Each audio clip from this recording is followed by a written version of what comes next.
7 to 9, ESPN Northwest Florida. This is Joanna with your latest forecast on ESPN Northwest Florida this Friday. The remainder of the day, a possibility of thunderstorms and sunshine, and 91 with a gentle breeze around 9 miles per hour out of the west-southwest. Tonight, clear skies with lows around 80. Tomorrow, mostly sunny in the morning, but otherwise a chance of thunderstorms and a temperature near 89. Moving into Sunday, about the same with a high of 88 and a likelihood of thunderstorms. This forecast is brought to you by Earthworks of Northwest Florida. Thank you for tuning into ESPN Northwest Florida. Rely on it. CBC Construction is looking for a few good men. At CBC Construction, our greatest strength lies within our talented team. Join us and be a part of a dynamic company that values its people. We offer a tremendous opportunity to create a future for your family and the Florida Panhandle. CBC Construction is now hiring. Call us at 850-740-3815 or visit cbcconstruction.com to learn more. CBC Construction. Be part of a winning team. Tired of boring merch and want your brand to stand out like the big names? Elevate your look with Red 7 Tees. They don't just print shirts, they create bold identities. They are a veteran-owned custom apparel shop providing the kind of detail that turns heads, using high-quality digital printing and embroidery to give you that unique style you love with no minimums or cookie-cutter designs. From small business to sports teams, if you've got a vision, they'll help you wear it proudly. Visit red7tees.com. Bestway Portable Buildings has been your portable building specialist since 1989. Before you invest your hard-earned money someplace else, owner Jason Mulder invites you to stop by Bestway and get a quote on just about any size building. And whether you buy with Bestway or not, it's worth the trip just to meet Bestway Buddy. Say hello, buddy. Good boy. Bestway Portable Buildings, just north of Harts Marine on 231, and online at bestwayportablebuildings.com. The best in portable buildings. Tell them Buddy sent ya. Great design is timeless, and that's why Tracy's Fine Jewelry inside Coin & Bullion Reserves offers a stunning selection of vintage, antique, estate jewelry on sale now at 40% off. Exquisite Victorian rings, Art Deco diamond brooches, Georgian and Art Deco bracelets, earrings, and pendants. These one-of-a-kind pieces add personality to any ensemble, and now at 40% off. Find your timeless treasure at Tracy's Fine Jewelry inside Coin & Bullion Reserves. WGSX Lynn Haven, WVLQ Port St. Joe. Powered by Panama City Toyota. And that's out of the ballpark. ESPN Northwest Florida. You found us inside the CBC Construction Studios. And now, the Gulf Coast's newest sports talk host. Hey, there's the new guy. Paul Wilson. I'm sick and tired of carrying all the weight. Paul is your pipeline to the heart of the action. Hot takes, big reactions, and your calls are incoming. The product on the field is pathetic. It's the Afternoon Underdog, 104.3 ESPN Northwest Florida.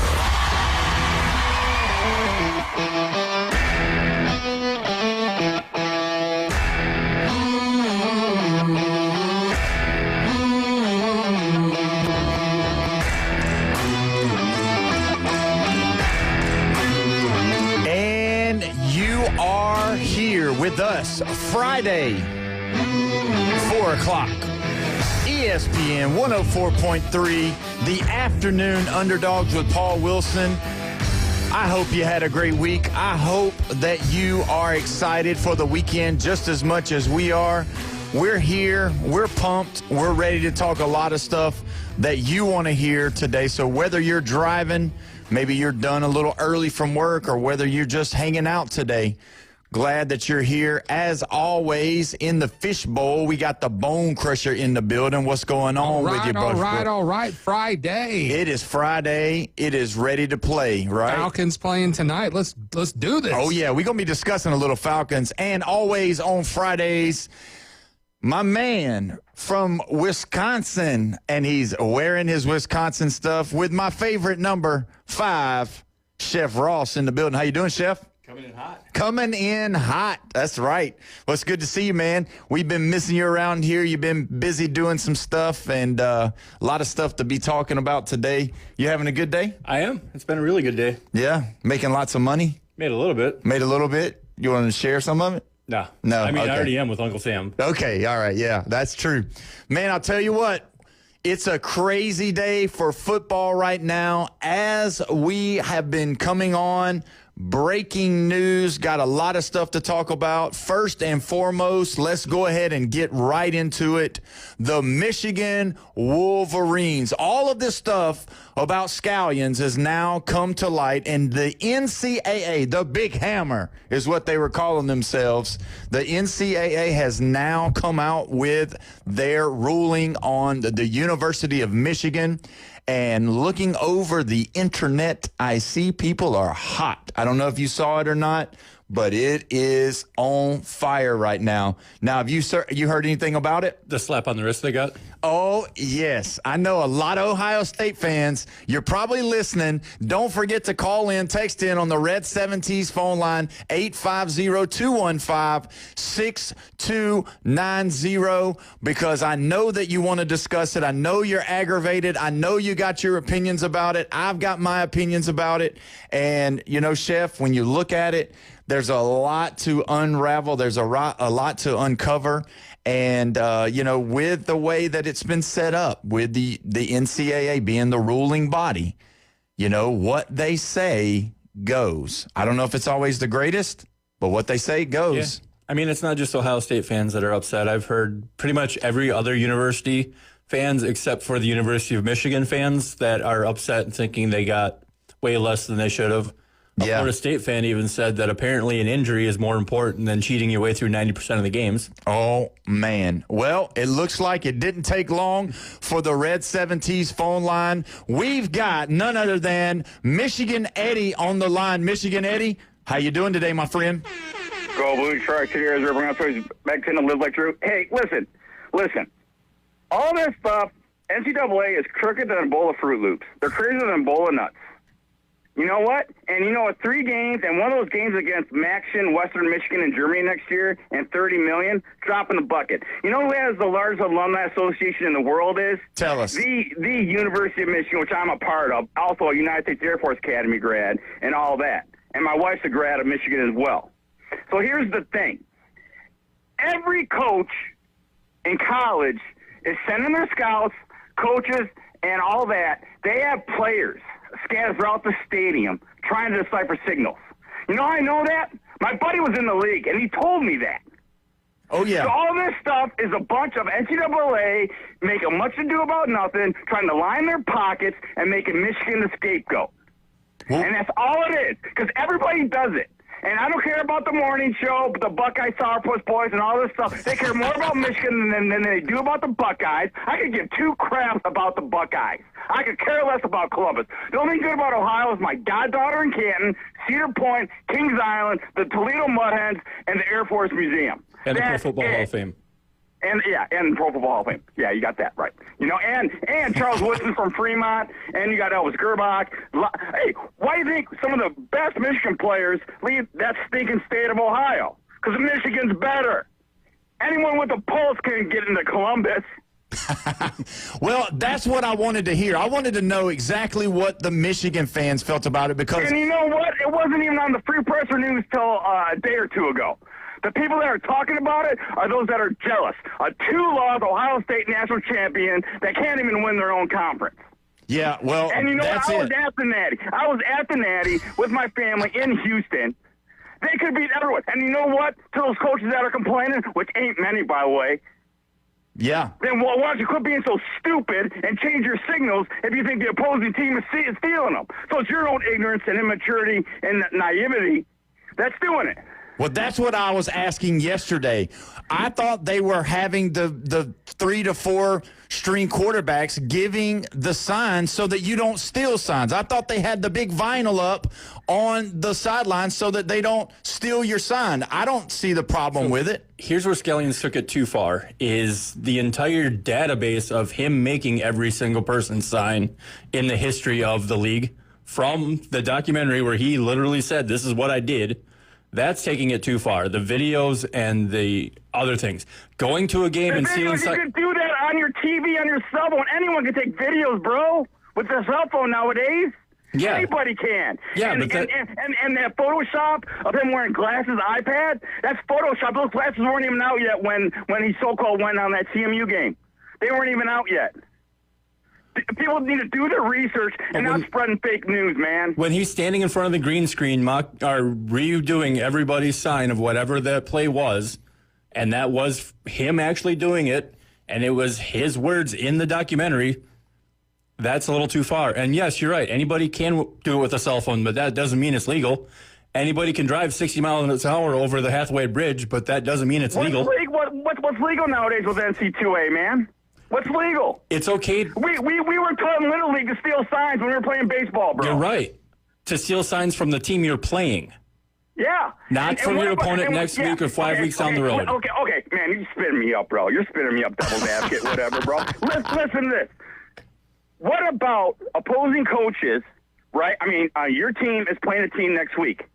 Don't you have a scout team go scout that team the week before and have people in the stands? Yes, you do. Yeah. No, I agree with you. So what's the difference? There isn't any. It's the same reason the Patriots got caught. You know what? Everyone is doing it. And if they say they're not, they're lying. Just like the Alabama Crimson Tide ain't giving away crimson and white cards to their recruits back in the day. Oh man, now you're touching my side, Michigan Eddie. You're touching me. You're touching me deep now. Hey, I went to school with Coach Saban's cousin at the Air Force Academy, bro. So, and I asked him, I go, "Are you Saban's cousin?" He's like, "Yeah." Is he like that? And he's like, "What you see is what you get." Real nice guy, but he's passionate. Oh yeah. So anyway, I love Coach Saban, man. I mean, I respect him, Woody, Bo, Coach Carr, all of them. Sharon Moore, Harbaugh, all of them. I have nothing bad to say about Saban, but I'm just saying there's crookedness in college sports, and it's only going to get worse with the money, the betting, the NIL, and all that. I don't see how we're going to be able to hold it all together if they don't do something with the NIL anyway, because just like you said, it's been going on for years and years as far as the paying the players and allowing them to give them money under the table. Just some people were bad at it and got caught. Yeah, I mean, it is what it is. And I was reading over the 5 scandals Michigan had for football. They had one about Coach Mueller getting drunk at a bar was one of them. And people need to do the research on that. He had every right to do that because one of the assistants was having improper relations with another coach's significant other. And that's why Coach Mueller got mad. So people need to do the research of why Coach Mueller got fired, because he never should have been fired, by the way. And then Fielding Yost, when he was there, they were taken out of the Western Conference back in the early 1900s or whatever. I mean, Michigan pretty much run a pretty clean program, except for the biggest scandal to me is the doctor one when Coach Schembecker was there. When he was doing illegal touchings and all that to the football players, and a lot of the Big Ten doctors from various schools are getting caught with that now. Yeah. And to me, that's the one that people should be talking about, not the sign stealing crap and all that. But I had to set the record straight. You know what I mean? I mean, it's just like, who's actually talking about it except the 4-letter and Thamel and a bunch of Sourpuss Buckeye boys? There's a lot of people talking about it. No one else really cares. Like I said, it didn't make the Detroit News or Free Press until a day or two ago online. Yeah, well, I just want to know, as a Michigan fan, are you ready to just put it behind you and get to this season that they have in front of them? They're going to have self-imposed stuff where Sharon Moore is going to have to be out for a couple of games. But outside of that, are you guys ready to go? Just saying, I'm an alumni, not just a fan. Just saying, I'm not a Walmart Wolverine. My wife and I are both graduates of Michigan. Just want to throw that out there. Because up there in Michigan, they call us Walmart Wolverines. We're just fans, but we actually did go to the school. So anyway, we're going to be great. Bryce Underwood's great. You got Justice Haynes. You got Marshall in the backfield, running back, defense looking good. Our family friend, Gio Hottie, is going to anchor the O-line. It's going to be good, man. Yeah, well. Watch out. And you know what? Pick us 14th, baby. Pick us as underdogs, because we're blue-collar, Detroit Rock City, and we're going to prove everybody wrong, just like we did 2 years ago and in last year's game. And who won that game? Are you going to accuse us of stealing signs, beating you 13-10 at the shoe, Buckeye boys? I don't think so. 4 years in a row. That is true. You definitely have your opinion, and we love it here. And we have Alabama's number 2, by the way. Wait, whoa. You know where your basketball coach got to start? Yes, I do. Romulus, Michigan High School. Romulus High School, home of Terry Mills. Oh, yeah, Terry Mills. Yep. And he was on the 89 National Championship with Ramil Robinson, B.C. Hall, and P.J. Carlissimo. Yep, I remember those days quite well. Yep, you're exactly right. He's a great coach, too. He's a great coach, too, by the way. Yeah, Nate Oates, he is doing a great job. Michigan Eddie, thank you for calling in, man. We always appreciate you here on the Underdogs. I know you don't call in as much. I know you fight with Coach Hell and them, but you're always welcome to listen to our show, to call in on our show. We appreciate you, my friend. And one thing, go Mosley. Beat those Seahawks out there in South Walton Night in your kickoff classic. Go Mosley. I'm out. See ya. See you, buddy. Thank you, man. Well, when you look at it, Chef, you got to understand all of the things. I've got it down here of what everything is going to be for them to lose. So you get 4 years of probation, a $50,000 fine, plus 10% of the budget for the football program, a fine equivalent to the anticipated loss of all postseason competition revenue sharing associated with the 2025 and the 26 season, a fine equivalent to the cost of 10% of the scholarships awarded in Michigan's football program for 2025 and 26, a 25% reduction in football official visits during the 25-26 season, a 14-year prohibition on recruiting communications in the football program during the probation period. Connor Stalions got an 8-year show clause order restricting him from all athletically related activities during the show clause period. Here's the big one to me. Jim Harbaugh, a 10-year show clause order restricting him from all athletically related activities during the show clause period, which will begin on August the 7th, 2028, at the conclusion of his 4-year show clause order from a previous case. So that's 14 years. Basically, that Jim Harbaugh cannot come around. So, does that include pro days? It just says through the show clause order. Yeah, but those are athletic events held on campus. It would just depend on if they consider that one because of those he ain't things. going back to coaching in the college level at all. No, they can give him a 100-year ban for college football coaching. Yeah. Same with Jim Tressel in Ohio State. Right. He ain't ever going back to the college sidelines. No. Now, this one was kind of crazy. Remember quarterback Denard Robinson? He gets a 3-year show clause order restricting him from all athletically related activities during the show clause period. Sharon Moore, the head coach, a 2-year show cause order during which he's suspended from a total of 3 games. Michigan, like I said earlier, self-imposed a 2-game suspension for Moore during the upcoming season. The panel determined that the suspension for 1 additional game was appropriate. Therefore, Moore was also will be suspended for the first game of the 26 and 27 season, apart from the 3-game suspension. Moore is not prohibited from engaging in coaching or other athletically related activities during the show cause period.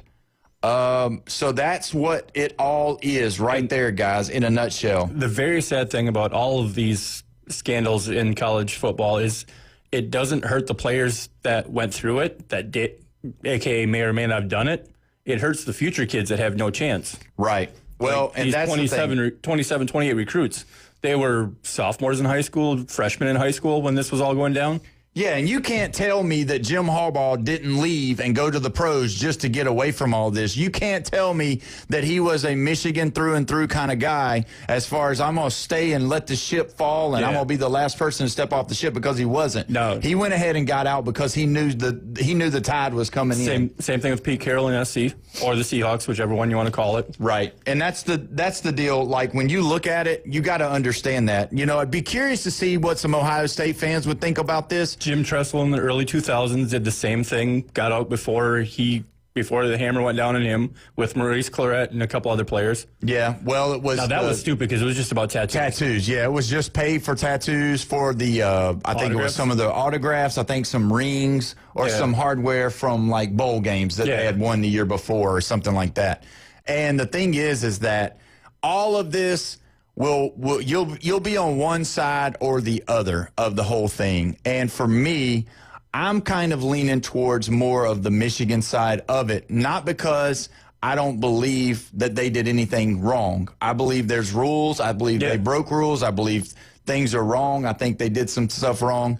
At the end of the day, though, I kind of agree. I know it sounds crazy, but I kind of agree with the way Michigan Eddie was kind of putting it out there, with the fact that everybody's looking to steal signs. Everybody, maybe not to that extent. I got what you said. You're based off the rules. You're correct. Yes.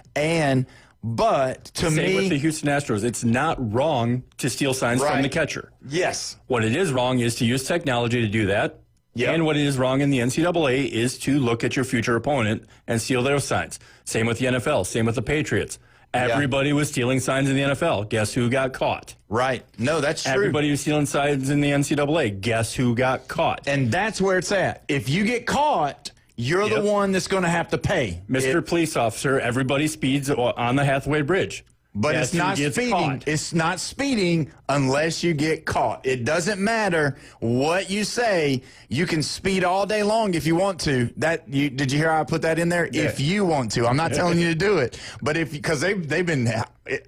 Let me just go ahead and do a public address announcement. If you're driving on that Hathaway Bridge, you better slow down, because every day that I've been on it this week, there's been somebody on the right or on the left, one of the way. So if you're going to speed on that day, on that thing, you better slow it down. But to get back to the point, when you look at it, you've got to understand that is going to be the issue. If you're going to do the crime and you get caught, then that's part of the life. I can't believe we're taking this call. Hey, we're going to go to the Red 70s phone line. Our guy, LSU Jeff, Mr. Traveler. I'm sure he's on I-10 West about right now. Where you at, Jeff?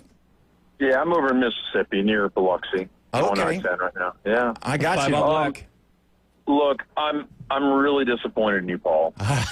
Your mama raised you better than this. Okay? This is not the Paul Feinbaum show either. You shouldn't have crazies like Michigan Eddie calling in. And let me tell you where you got it twisted. Let me tell you. Okay? Talk to me. Yeah. If I'm a student and I'm going to a prestigious school like the University of Michigan in Ann Arbor, and I cheat on a test, you know what happens? Yeah, you fail it. No, you get kicked out of the school because you broke the code of conduct. Yeah. So this whole cop-out where you say, well, everyone else is cheating is bull. And if you think the University of Michigan, which is a really good academic school, if you think that they will make an exception because everyone else is cheating, you're dead wrong. And this is an institution that should be setting an example for young adults trying to get an education and not being the contrast to that. And I'm going to tell you right now that this is all twisted. It's all twisted. But the people who sing this as a slap on the wrist, you listen to all those things that they're getting hit with, I don't think people realize how much it's going to hurt them. Yeah, that's what I was going to ask you. Did you think the punishment was severe enough, knowing exactly what you're talking about? So you don't think you believe that was enough?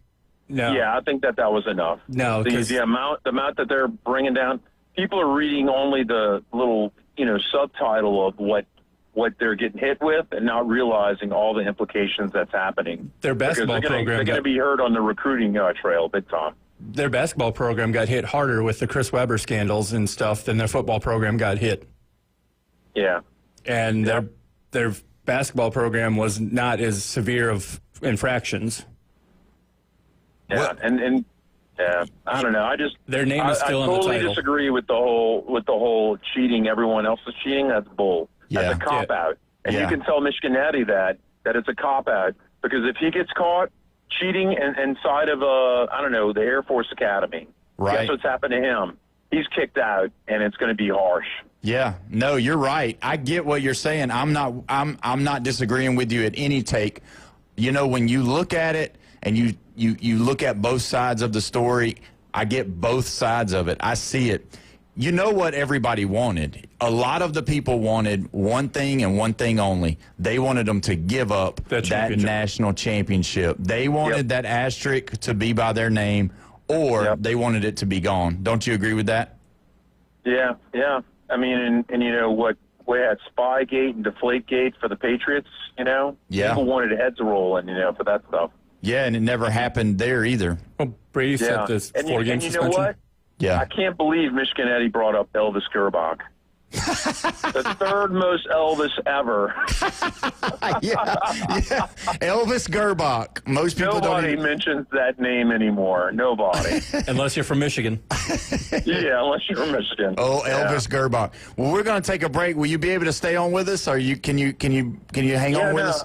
I'll stay on. I'll stay on with you. Okay. Well, we'll be headed right back once we take this break. You're listening to 104.3 ESPN Northwest Florida.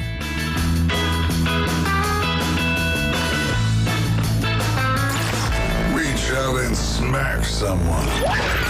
Call or text now. 850-215-6290. The Red 7T Studio Line. 104.3 ESPN Northwest Florida. The Sports Blitz. The players that were on the sideline when those sign-stealing things, most of them are probably gone. I like it because they're not punishing the kids that are currently there. Most of them were in high school when this was going on. So it's nice to see the NCAA not punishing the kids for something they had absolutely 0% involvement with. The Sports Blitz. Weekdays 11 to 1. ESPN Northwest Florida. This is Joanna with your latest forecast on ESPN Northwest Florida this Friday. The remainder of the day, a possibility of thunderstorms and sunshine, and 91 with a gentle breeze around 9 miles per hour out of the west-southwest. Tonight, clear skies with lows around 80. Tomorrow, mostly sunny in the morning, but otherwise a chance of thunderstorms and a temperature near 89. Moving into Sunday, about the same with a high of 88 and a likelihood of thunderstorms. This forecast is brought to you by Earthworks of Northwest Florida. Thank you for tuning into ESPN Northwest Florida. Rely on it. Tired of flipping through channels and finding nothing good?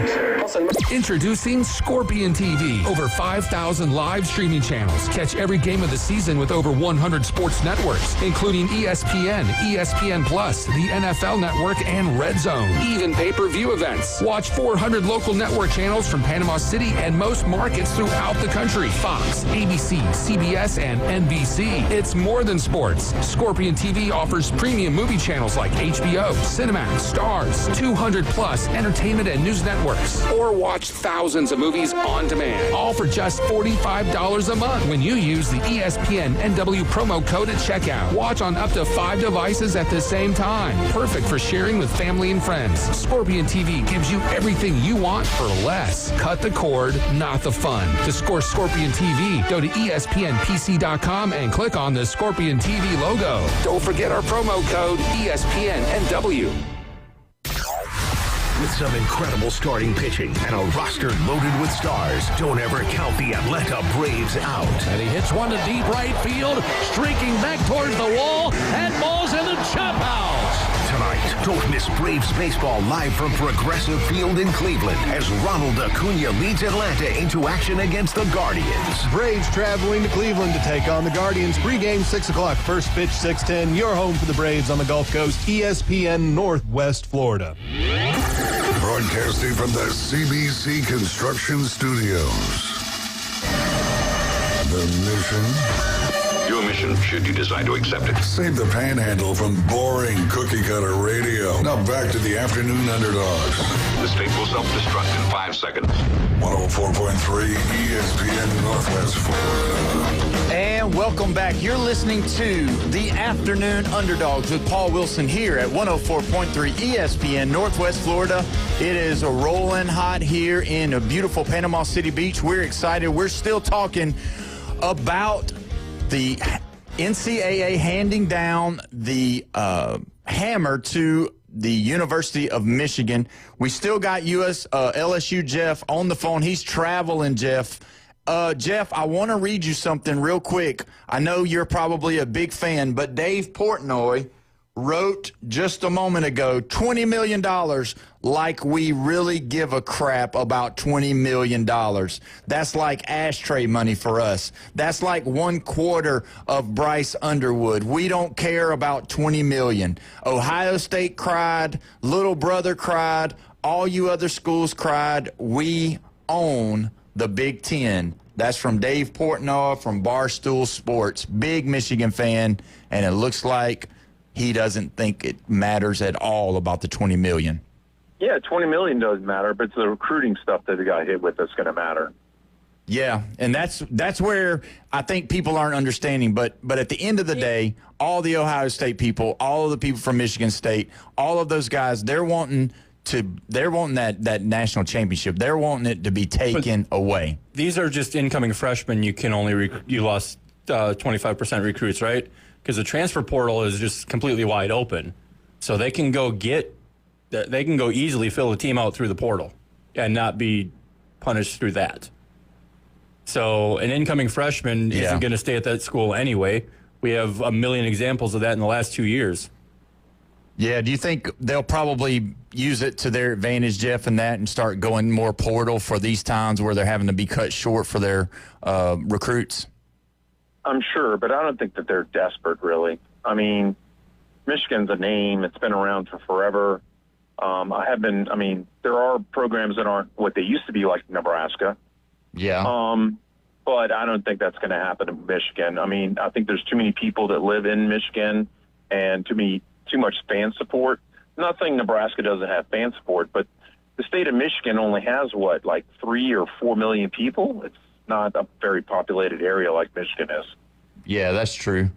Well, and you have Fortune 500 companies, too. Yeah. Well, and I mean, all the grads, all this opening money. I mean, for goodness sakes, we talked about it yesterday.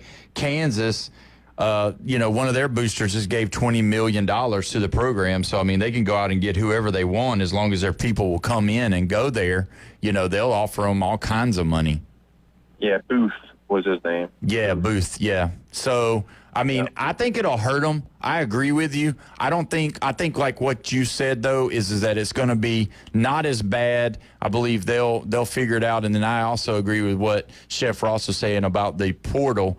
If they need some extra help, which I don't think they will, they'll probably grab it in. But I will tell you this, we are not done hearing about it. I'm sure that the Ohio State fans are going to be blowing up online all weekend, especially when they get off work. Plus, recruiting isn't what it has been over a while, because now you have all these recruiting agencies that a coach goes, I need 2 tight ends and a kicker. And this agent guy comes and goes, here you go. Funnel these guys my way. So you make one visit to the recruiting agent, there's 4 players coming at you, where back in the day you had to go sit in the 4 living rooms and eat some really nasty chili or whatever Mama decided she wanted to cook that day. Yeah, no, that's true. So I don't know. We're going to go ahead and switch gears a little bit, but I don't know if you guys have been watching or not. I know Jeff has, and we're not talking about the Yankees. We're talking about the Atlanta Braves. They take 2 of 3 from the Mets, and now I have to go back and apologize. Jeff, I don't know if you remember, but I've been really talking smack about Michael Harris Jr. Yeah. Do you remember? Yeah. But here's the thing about it. The Mets have been just drowning, right? They're just dying, right? So they have the same record as the Yankees now. I figured you was going to go somewhere with it. I didn't know. And here's the irony. Here's the weirdest thing of all. This is the strangest occurrence. They're a half game up on the Reds for the last wild card spot, and the Yankees are a half game up on the Guardians. They're both a half game ahead on Ohio teams in their respective leagues. Yeah. It's the strangest thing that 2 New York teams are right above Ohio teams. Which team do you think could fall out more, the Mets or the Yankees? I think the Mets. And the reason is because I see the Reds Brewers 4-game series. Yeah, I could see. I don't forget what Chef Ross said when it all first went down. They've got the 3rd easiest schedule for the rest of the way, and that's probably going to be the Achilles heel for them. And you know what? Them playing tough teams right now, actually, they might have moved up to maybe the 2nd or easiest schedule in the whole league because, as we're getting past these Blue Jays and other teams that they're playing, that just makes it even easier for the rest of the season, Yeah, no, you're exactly right. And when now, what do you think? What do you think of Dave Portnoy, though? Just give me an honest opinion on Dave Portnoy. I mean, I think he's just what he is. I think he's a guy that's out there to try to get clicks. I think he's out there to make his money, and I think he's doing a pretty good job at both of those things. Yeah, he's getting his clicks. Don't you? Do you like him? I don't agree with his taste in pizza. What does Louisiana Cajuns know about pizza? Y'all eat pizza down there? Oh, heck yeah, absolutely. You put crawfish on it? Definitely, 100%. There's a large Italian population in New Orleans. Now, the rest of the state, not so much, but definitely in New Orleans, big time. Actually, it influences the New Orleans cuisine at all the restaurants. Really? Absolutely, 100%. So you said you were in Mississippi. Have you stopped and ate at any good places since you've been driving through? No, but we're going to where are we going? We're going to a restaurant in Mandeville, Louisiana tonight. Oh, okay. And, so yeah. What kind of we'll food do they have there? We'll get some local. I'm not sure if we're going to end up getting po' boys or whatever, but then tomorrow, I'm sure after the funeral service and everything, we're going to go to a restaurant because that's what Louisiana people do. We eat. Is that what it is? Yeah. I mean, if you're happy, you eat. If you're sad, you eat. You just plain eat over here. You know. If you're happy, you eat. If you're sad, you eat more. I guess I feel that. I'm happy about that. Let me just read out this because if you remember, Michael Harris Jr. before the All-Star break was probably one of the worst baseball players in Major League Baseball, and he was struggling big time. But if you look at what he did, like yesterday, 3 for 4 with an RBI. Now, his numbers for the last 5 games, check this out. This is crazy. He's 11 of 21, 2 home runs, 6 RBIs, and just ripping the cover off the ball. And I don't know what he's done to change his swing because he looks the same to me. It just seems like he's seeing it better. And when he sees it better, if he plays like this, Acuna, he comes back tonight. So you got Acuna, you got Michael Harris Jr., and you got Drake Baldwin. Those could possibly be 3 All-Stars, 3 superstars, all on the same team. And the thing about it is for the Braves, with the way that they played the Mets, how they just didn't give up, that spoke volumes to me. And so seeing those guys being down like they were, even last night when they were down, when they come back to win, but the night before when they were down big time and came back and scored 8 runs, not giving up. And the thing is, we talk about Snicker's gone. We know Snicker's gone. But whoever they bring back, whoever they bring there, they've got an opportunity to really do something huge there, I believe. Now, the name that's been coming across the board that I've been hearing a lot about is David Ross. Do you remember David Ross, the catcher for the Cubs? Yeah. The one that got hosed for counsel, who's not doing anything for the Cubs right now? Well, I mean, the Cubs, they're in, what are they in? They have the 5th best record in baseball, 6th best record, but they're 5.5 behind the Brewers, 7 behind the Brewers right now. A month ago, they had a 6-game lead on the Brewers. Today, they are down 6 on the Brewers. Well, you ought to see his chest bowing out right now. You ought to see. You're not in studio, but you ought to see how Chef Ross is bowing out. Let me tell you what's wrong with the Cubs. I'll read it to you. I wrote this down earlier today. PCA, which is he's terrible. Tell what his name is. What's his name? I can't. Cross Armstrong, right? So he's 3 for 37. No home runs, no RBIs, no walks, and here's the sticker: 14 strikeouts. PCA is being normal. He's not being all-star PCA because he wasn't that before he got here, and he was playing great. That's not normal. That's less than normal. He's struggling, and he's striking out a lot. Who was the Cubs player that got carted off after stepping on first base wrong yesterday? I can't remember what his name was, but I saw it. It was gruesome. Yeah, it was pretty bad. But if you look at it, the Cubs, they're doing the same thing that the Mets are doing. They're kind of both just kind of trailing off really bad. Yeah. So we're past, the 115th game? We're heading towards 120 games now? Yeah, I think we're at 6 weeks left. I think that's what the number is, somewhere around there. I think that the focus on some of these guys has got to be waning on them. I mean, that's a long season, and to keep your focus for every game is got to be hard. Cubs Brewers have a 5-game series coming up early next week. That's going to be huge for both teams, actually. Yeah. Is it all in one place? Yeah. Yeah, it's all in Chicago because there was a makeup game from earlier in the season. But that's why it's 5. The big news that helped me out is Mizrachi is starting tonight against the Reds off of the DL. You ought to see him. Not only is his chest poking out, his eyes are lit up. I mean, now I don't know if you're watching on Facebook or not, Jeff, but he's wearing a Wisconsin jersey. He's got a Wisconsin hat on. So he's all redded out. I thought when he came in, he was going to start doing the jump around song because he was pumped up when he came in here. He came in right before the show started. He popped him a Pepsi, and man, he's lit up for this today. Does he own a cheese hat? I do. Hat? Oh my God, this guy. You know he owns a cheese head. You know he does. You know what's funny though? Watch this. So do I. I got a cheese head at the house.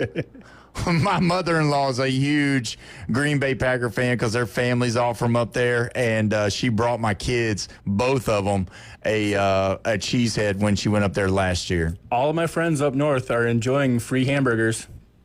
What's the free hamburgers for? The Brewers won 12 games in a row, so George Webb Grills are giving out free hamburgers, I believe, today. That was news.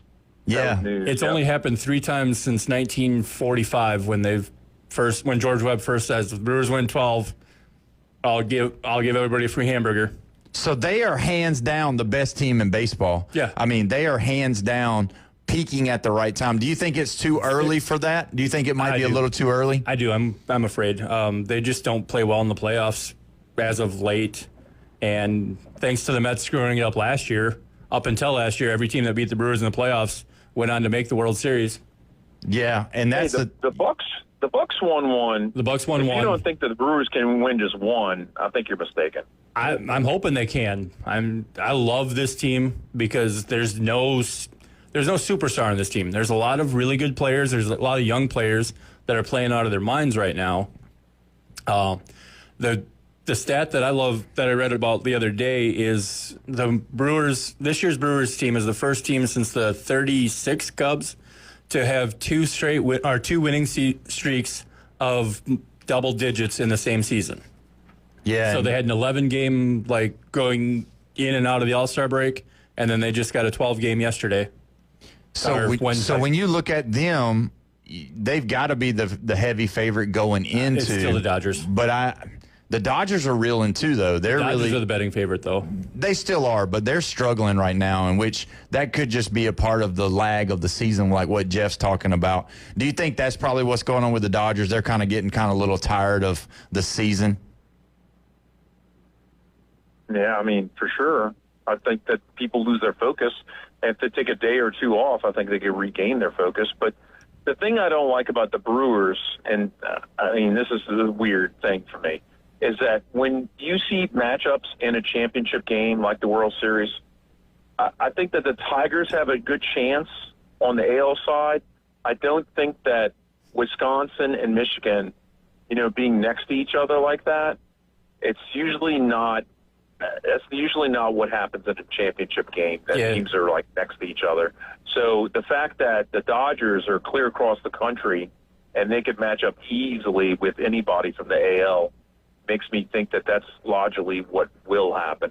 But, I mean, Ohio State did play Notre Dame for the college football championship, so, I was telling James the other day that I think Major League Baseball is fearing a Brewers-Blue Jays World Series.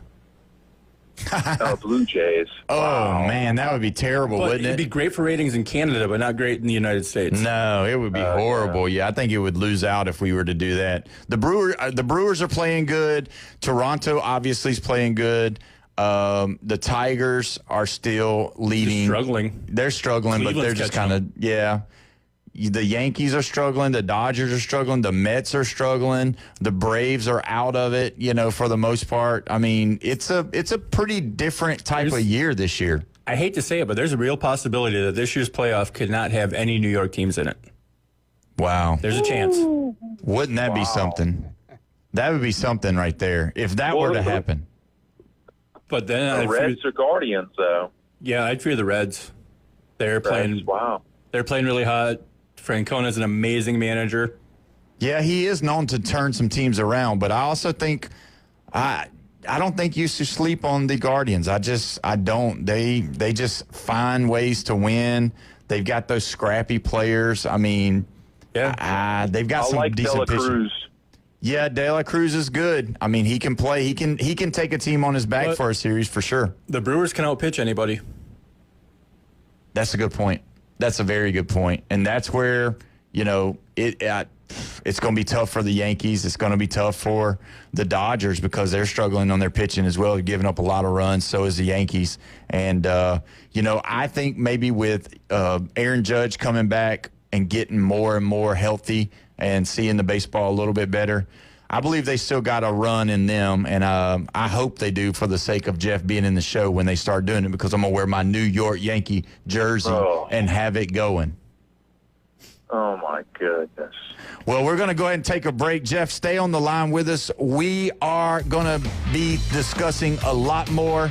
We've got some Little League World Series stuff to discuss when we get back. You're listening to the Afternoon Underdogs here at 104.3 ESPN Northwest Florida.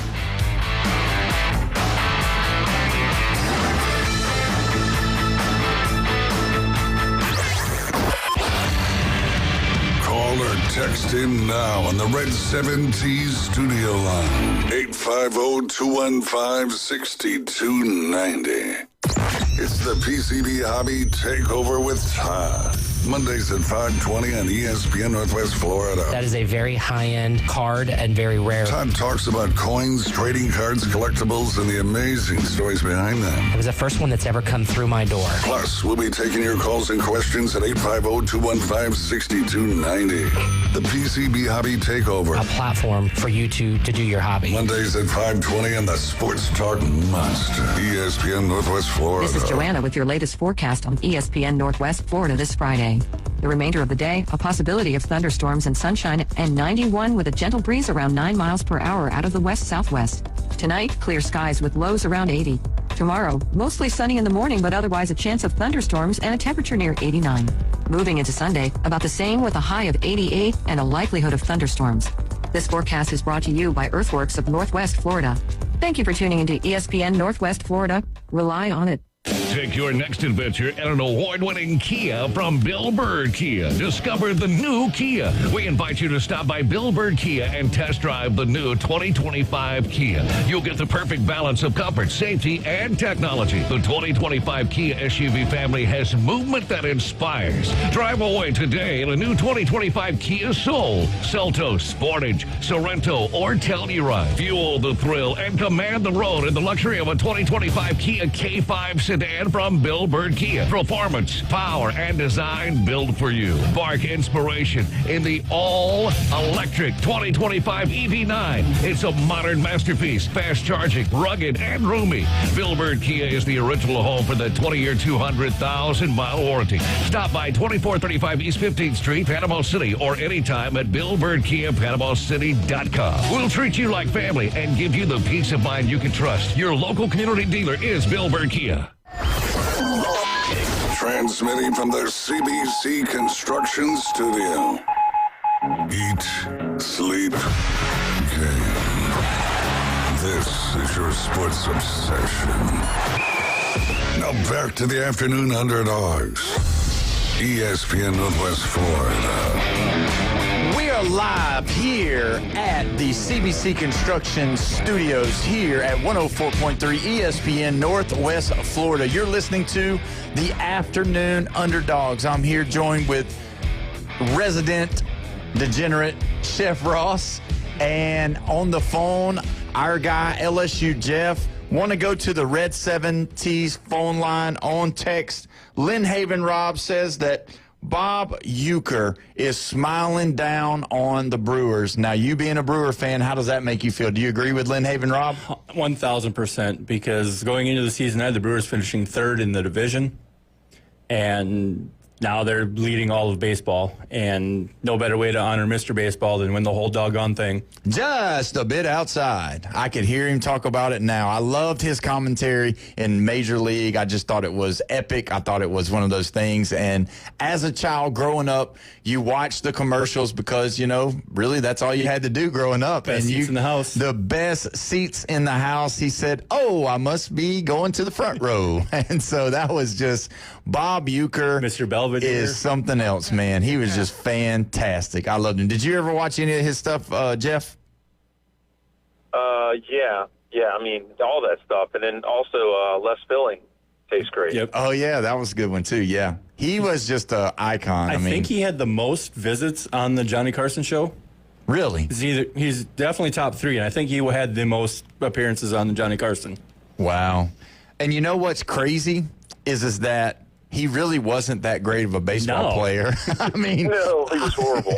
I mean, obviously, if you make it to the big leagues, you're great. Don't get me wrong. I don't want to sidestep that because if I could make it to the, Major League Baseball, that would have been fantastic. Coach told him to pick up a bat to stop the rally. Yeah. So, I mean, if you look at it, though, Bob Uecker, definitely Hall of Famer, not as a player, definitely as a sports. Do you remember talk his speech? show. His Hall of Fame speech? I don't remember none of it. He went 25 minutes off the cuff, had everybody rolling in the aisles, and had 0 notes. That's typical Bob Uecker right there. So, well, we're going to talk a little bit about the Little League World Series. I know that a lot of people do tune in for that, so I definitely want to talk about it. Jeff, have you gotten to see any of the stuff going on with the Little League World Series, or have you not been able to? Well, I mean, I know that the Oklahoma team was doing that sign stealing stuff, and after that, I really haven't been paying a whole lot of attention to the Little I missed League. that. Yeah, what was that? Give us I don't know what all was going on with that, because I saw something about it, but I didn't look at it. So there was a kid sitting on second base, and he was patting his pants. And if he patted his pants once, it could be, curveball or whatever. And if he patted his pants twice, it was like a slider or something like that, or fastball, right? Yeah. So they were sending signals from the kid, the base runner, on second base. There's nothing wrong with that. Yeah. Did they get in trouble for that? Is that against their rules? Yeah, they got in trouble for it, and they told the coach, and the coach got all irate. Oh, we're not cheating and all this kind of stuff, right? So they gave a warning. They gave a warning to the kid sitting on second base and told him that he better keep his hands to himself. He can't move his hands at all. So he put his hands behind his back. Oh, and really? Then another freaking player on the Oklahoma team was doing it. Oh, wow. And because it was a different player, that warning to the one player does not go towards the second player who was doing it. So then you change your signs up. You change your pattern up. If you're the catcher, that has been part of baseball since the beginning of baseball. There is absolutely nothing wrong if you can get that sign from that catcher and let your batter know what's coming. That's part of the game of baseball. Yeah, that's true. Cheating is That's part of not cheating. baseball. That's well, not I mean, cheating. you're sign stealing. The other team's giving you the sign. Oh, because you're standing behind the pitcher. It's okay. So when there's a runner on second and the catcher's giving signs, he's not putting down just one sign. He's putting down a few different numbers. So you either go second sign is the pitch I'm calling, and if you really want to get technical, it'd be like the second sign after I put down a 1, and the very first sign is the location. So you change up your pattern, and that way the guy on second can't figure it out. But if you're literally just putting one finger down, then the guy on second has every right to say this is a fastball coming at you. So check this out. With my son playing travel baseball, so their team has like an iWatch or whatever an iPhone watch. I think that's what they're called, iWatches. He wears he wears the iWatch on his hand or on his glove hand, and the coach puts in what he wants him to call, and the catcher has a watch also, and he looks down, so they see fastball right, fastball left, change up low, change up high, and it can get all kinds of different things. So like that's what's crazy is like a lot of the travel ball teams, they're not even giving the old school signs anymore. They don't do the 1 and the 2 most of the time. I mean, you're still running into it, but most of the time these guys are using this stuff now and using more technology, and I'm surprised. It's probably not legal in the Little League World Series because they have stringent rules, but I guarantee you that if it keeps going, they're probably all going to go to that. Have y'all ever heard of that before? They do the thing where the catcher has the keypad on his knee guard. Yeah. And then punches it in, and the pitcher's got the earpiece that goes fastball. Yeah, and that's Major League Baseball, but 9-year-old kids have got it, and it's crazy. And I remember one time, one of the kids, they had a pitching change, so I put the watch on there. The kid gets out there, and he's like, "Coach, you put it on backwards," so it was upside down. And so we had to stop the game and go put his watch back on. So, and you know what's crazy is the umpire said, "Okay, well, that's one visit to the mound. If you visit again, you have to take him out." So, which is crazy, yeah. So they're getting very technological and making this stuff a lot more harder. Because I do agree with Chef. Growing up playing baseball, you tried to see whether or not you could figure out what the pitcher was going to throw. And that's the thing. Like when you listen to the good hitters, if you listen to Pete Rose talked about it a lot. He said you always look for the fastball and you just adjust to everything else, because if he can get the fastball by you, you're in really big trouble. Some hitters don't want to know, because if they know there's a fastball, they're going to grip the bat tighter or whatever, they're going to change their approach. Yeah. So some hitters don't want that information. Yeah. Well, I want to go into these scores real quick because we're going to be getting close to the hour. But Venezuela on Wednesday won over Puerto Rico 5-0, and then Panama won 7-2 over Australia. Now, this is crazy. Listen to this score. Las Vegas, Nevada beat Illinois 16-1. in the Little League World Series. And this is not just like the regionals to get there. This is the Little League World Series. Basically, the way it's set up is the United States plays, they play out, they have their champion. The international teams play out, they have their champion, and then the U.S. plays the international champion for the championship to be called the Little League World Series champs. So Connecticut played Texas. They beat them 1-0. Now, yesterday, Japan won 12-0 over Czechia, and they no-hit them. And the kid it wasn't for Japan, it was Taipei. But Japan no-hit them, and then Taipei beat Mexico 3-0. The kid from Taipei, check this out.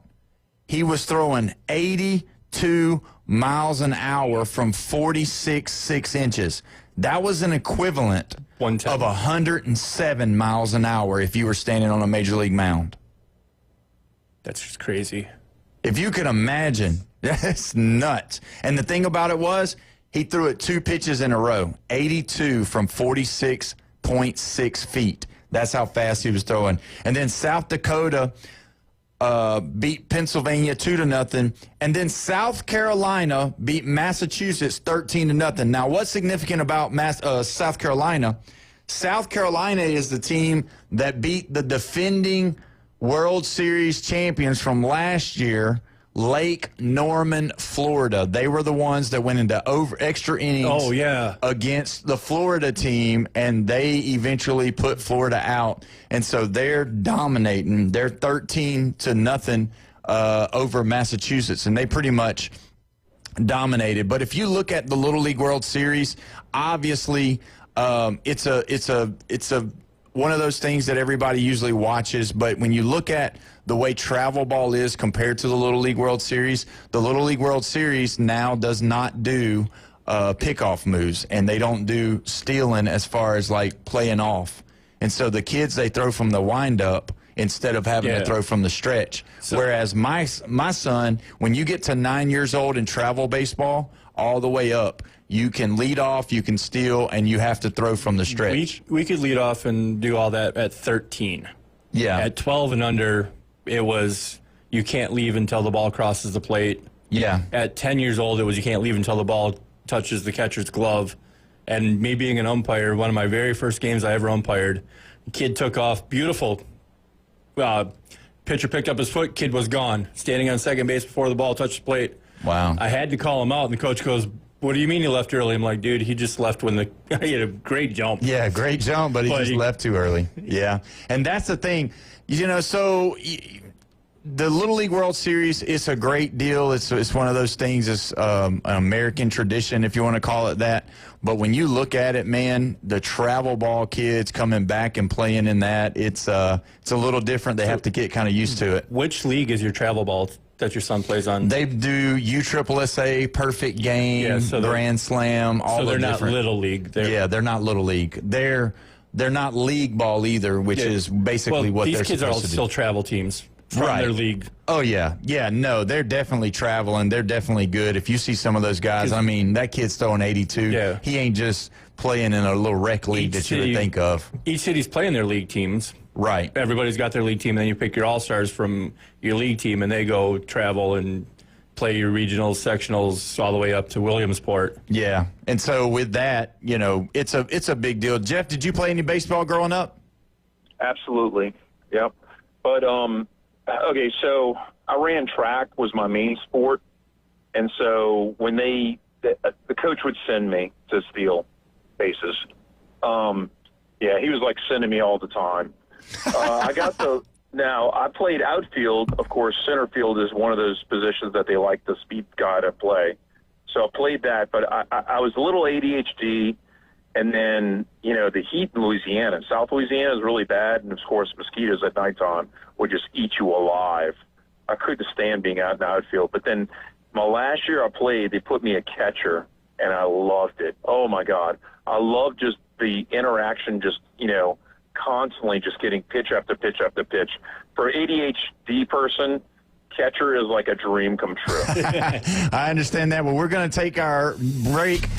We will be back. We're going to discuss the preseason NFL coming up tonight. You're listening to 104.3 ESPN Northwest Florida.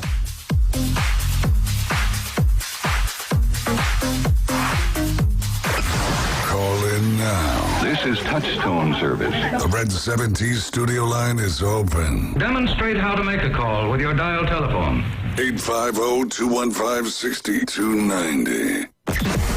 Weather in the Panhandle never stops. Turn to 104.3 ESPN Northwest Florida. This is Joanna with your latest forecast. Up to the minute weather reports all day long. A chance of thunderstorms and moderate rain. In-depth storm coverage. Winter Storm Enzo. And breaking weather as it happens. Hurricane Helene. ESPN Northwest Florida. We do have a tropical storm warning. Rely on it. Good evening. This is Joanna on ESPN Northwest Florida with your weather forecast on this Friday. Clear tonight with a light breeze out of the west-northwest around 5 miles per hour and temps near 80. Tomorrow morning we will have sunshine and be hot at 88. A chance of thunderstorms and very light rain in the afternoon, evening, and a high 91. Some sun in the morning followed by likely thunderstorms Sunday with a temp of 88. This forecast is brought to you by Ellis Agency Insurance. Thank you for listening to ESPN Northwest Florida. Rely on it. Reliable Copy Products is proud to be the exclusive dealer in Northwest Florida for Kyocera office equipment. Reliable Copy Products has been committed to providing professional, personalized service for the last 35 years. They understand that the right equipment does not always fall within today's budget requirements, so they offer option day for the growth you expect tomorrow. Call James Smothers at 784-6601. 784-6601. Reliable Copy Products on Harrison Avenue, just north of Bay High School. Great design is timeless, and that's why Tracy's Fine Jewelry inside Coin & Bullion Reserves offers a stunning selection of vintage, antique, estate jewelry on sale now at 40% off. Exquisite Victorian rings, Art Deco diamond brooches, Georgian and Art Deco bracelets, earrings, and pendants. These one-of-a-kind pieces add personality to any ensemble, and now at 40% off. Find your timeless treasure at Tracy's Fine Jewelry inside Coin & Bullion Reserves. WGSX Lynn Haven, WFLQ Port St. John. Powered by Panama City Toyota, ESPN Northwest Florida. With some incredible starting pitching and a roster loaded with stars, don't ever count the Atlanta Braves out. And he hits one to deep right field, streaking back towards the wall, and balls in the chop house. Tonight, don't miss Braves baseball live from Progressive Field in Cleveland as Ronald Acuna leads Atlanta into action against the Guardians. Braves traveling to Cleveland to take on the Guardians. Pregame 6 o'clock, first pitch 6:10. Your home for the Braves on the Gulf Coast, ESPN Northwest Florida. You found us inside the CBC Construction Studios. But to be the man, you gotta beat the man. It's the Afternoon Underdogs on the Sports Talk Monster. You're gonna be mine! Woo! ESPN Northwest Florida. Oh, yes, it is 5 o'clock. The weekend has started. You're off of work. You're riding home. You're going to wherever you're going tonight. It is going to be a great weekend. The weather is beautiful. Everything's rolling, and you are doing us a big favor. You're listening to the Afternoon Underdogs with Paul Wilson here at 104.3 ESPN, where we're talking about sports. We're talking about the NFL. We've just got through talking about the Little League World Series. Don't forget to call in, to text in the Red 7T's phone line, 850-215-6290. We're excited to have you no matter where you're listening from. If you're in Santa Rosa, if you're in Destin, if you're in Port St. Joe, if you're in Panama City or Panama City Beach. Hey, thank you for riding with us today. You also can download the ESPN Northwest Florida app, and you can take us anywhere you go. Or you can look us up on Facebook. We're right here as well. But listen, we before the break didn't know, because we've got LSU Jeff on the phone. He's traveling to Louisiana to enjoy some festivities tonight, and then going to be at a funeral tomorrow, but we didn't know. He just let us in on some of his childhood. And Jeff, we did not know that you were a track star. We had no idea. I would have never thought. If you'd have said, Paul, I threw the discus, Paul, I threw the shot put, maybe I did the javelin. No. Wrestling. Maybe wrestling, but no. I didn't know you were a speedster. So now, today, and today only, we're going to call you Track Star Jeff. What you got to say about that? You know what? I would take pride in that. And here's a little tidbit. I ran short distance. They tried transitioning me to long distance. I just wasn't made for that. And my field event was not, which is that discus or javelin or pole vault or high jump or shot put. It was actually long jump. And little did I know, because I was really good at that, but since the track part I was kind of lagging on the speed as I got older, I stopped doing track. And little did I know that you can get a scholarship to a college just for, like, long jump. Because I have a friend of mine, her son got a full-ride scholarship to the University of North Carolina Tar Heels, and all he did was javelin, just javelin. Full-ride scholarship on that. Yeah, wow. But then we couldn't call you LSU, Jeff. No. But I mean, think about that. North Carolina is a good education. That's a good school. Yeah, you're and not if kidding. you just did javelin, you could get a full-ride scholarship. It's crazy. That is crazy. I mean, that's nuts. And, you know, the other day, not too long ago, somebody, I believe it was in Mosley High School, they got a bass fishing scholarship. Yep. Wow. So, wow. Yeah, you can get scholarships for a lot of different things now. I mean, you can get a scholarship for anything. Yeah, I mean, that's pretty good. I mean, bass fishermen. Ole Miss gives out scholarships for gaming. Really? Yeah. Yeah. It's popular now. Oh, yeah, wow. That's popular. Yep. Never heard of that. Pickleball? Is pickleball going to be next? Pickleball is probably going to be next. I know that we're starting this year girls flag football, so you possibly could see girls flag football starting to get the scholarships going, because the college, I'm sure they're going to start playing girls flag football in the colleges. So, I mean, there's a plethora of things that you can go and get scholarships on. That's why it's like, man, you know what? Get those kids out there, get them involved in stuff, and see what we can get them going on. So that'd be pretty awesome. But I did not know, Jeff, I had no clue that you were a track star. Now, where did you go to high school? I went to Grace King High School in Metairie, Louisiana. Okay. Do you hold any records there? No, I don't hold any records there. No? Oh, man. Well, I mean, you know, that's the thing. Here we go. We have got one caller on the phone. We got Lynn Haven Rob. He's going to tell us about the Little League World Series history going on right here in Panama City. Lynn Haven Rob, you with me, man? Yeah, man, I'm here, and it was back in, I think, '96, somewhere in the mid-'90s. Wow. And it was either Drummond Park or the one that's over there off of Airport Road and Elizabeth Avenue, that park right there. They made it all the way. And at that time, they played a round-robin field that took the 2 top teams to play the final game. Wow. Well, Panama City was undefeated in the round-robin, and the team that ended up they having to play lost, I think, 2 games in the round-robin. But there was a tossed-up whatever. But anyway, Panama City ended up losing the final, the championship game. And but that was the last, years ago. But yeah, Panama City actually has a team from local that actually played in the Little League World Series finals. It's the same format now, isn't it?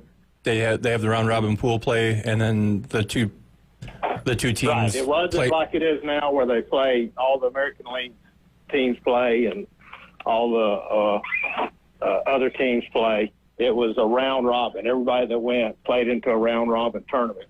Yeah, I knew that a while back, not too long ago, they changed it where they had the international round robin and then they had the U.S. national. But what you're saying is they had it all. Everybody played everybody. Yeah, they were all. Yeah, everybody played in it, and then and I think the United States beat that team in the round robin.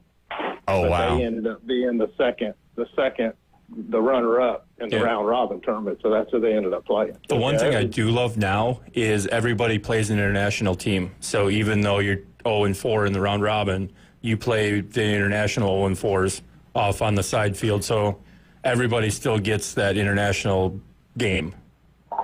Right. And that's pretty cool. And usually you'll see 1 or 2 of those pitchers have sideburns and a mustache, and their kids are sitting over on the third base side. I mean, everybody from Chinese Taipei looks 12. Yeah. Man, you're not kidding. That one kid had a size 15 or 16 shoe or something like that. He's 12 years old, and it's just like, oh my gosh, they're huge. Yeah. Yeah, and we were talking about back then, all the Little League, there was no stealing in Little League, 12 and under. There was no leading off. Yeah, right. You had to stay on the bag till the ball crossed the plate. That's why they always are in the, no stretch. It's all in the full windup. Yeah, and what's crazy is that they, even though, so like with the USA bat rules and the USSSA bat rules, the USA bats are what they would call a little bit more dead than the USSSA travel ball bats. And so that's the only bats that they can use over there for the Little League World Series. So if they hit a home run, because I know there's kids that are 12 years old that are hitting it pretty regularly with those hot bats that they have out now, the ones that are the Dub and, this one and that one. But if you look at them, they'll have that USA stamp on there, and those bats are a little bit more dead, and they do that because of safety. So for safety, it was right. I mean, you take a kid that, like you said, he's throwing 88 miles an hour, and if somebody turns on one and shoots it right back up the middle, you can kill one of the kids. Oh yeah, for sure. That's right. Yeah, no doubt. You see so many aluminum bats get broke when they get hit on the up in the handle and stuff, because they have so much more power. They're learning how to swing and pop their wrist, and travel ball is getting to be a big thing. I mean, now they live stream all the games, and you can go online and watch the statistics, and you got teams that play for somebody that they don't even live close to them. They either fly or drive. Yep. A 10 or 11-year-old he's flying to games on the weekends. Yeah, and they're paying for them to fly on the plane to come play in a tournament for them for the weekend. Oh yeah, I see it all the time, and it's crazy because they're and obviously they're getting ranked and they're getting championships and all that. But the rings that they win are about $5 on Oriental Trading. Right. Yeah. Yeah, I heard you talking about the cards the other day about kids swapping and trading their cards at the games and the tournaments and stuff. And yeah, I got some nephews and stuff that play on travel, but they stay gone about 90% of the time. Oh, yeah. No, it's a full-time deal, especially when season's on, and it's about to kick up for the fall as well. But, Rob, man, thank you so much for calling in, bro. I appreciate that. I did not know. So, in around 1996, Panama City had a team in the Little League World Series. That is made it to awesome. the final game. That's fantastic. Man, what a great story. I appreciate it, Lynn Haven. Rob, we'll talk to you Where later, are you brother. from? Me? All right, man. Yeah. I'm from Mobile, Alabama. Mobile, that's right. I've Yes, heard sir. you say that. Okay. All right, brother. guys. Y'all have a good one. Hey, Talk thank to you, later. man. Have a good weekend. So, man, it's a crazy thing, but that's the deal. And I know that there's a lot of travel baseball here, and we'll go back to that real quick. I know there's a lot of travel baseball here. I know that there's a lot of leagues here. And I just wonder if everybody will ever get it right and do good. That way you can have one big super team to be able to go and compete because – you know, used to it would be parks against parks, and you'd try.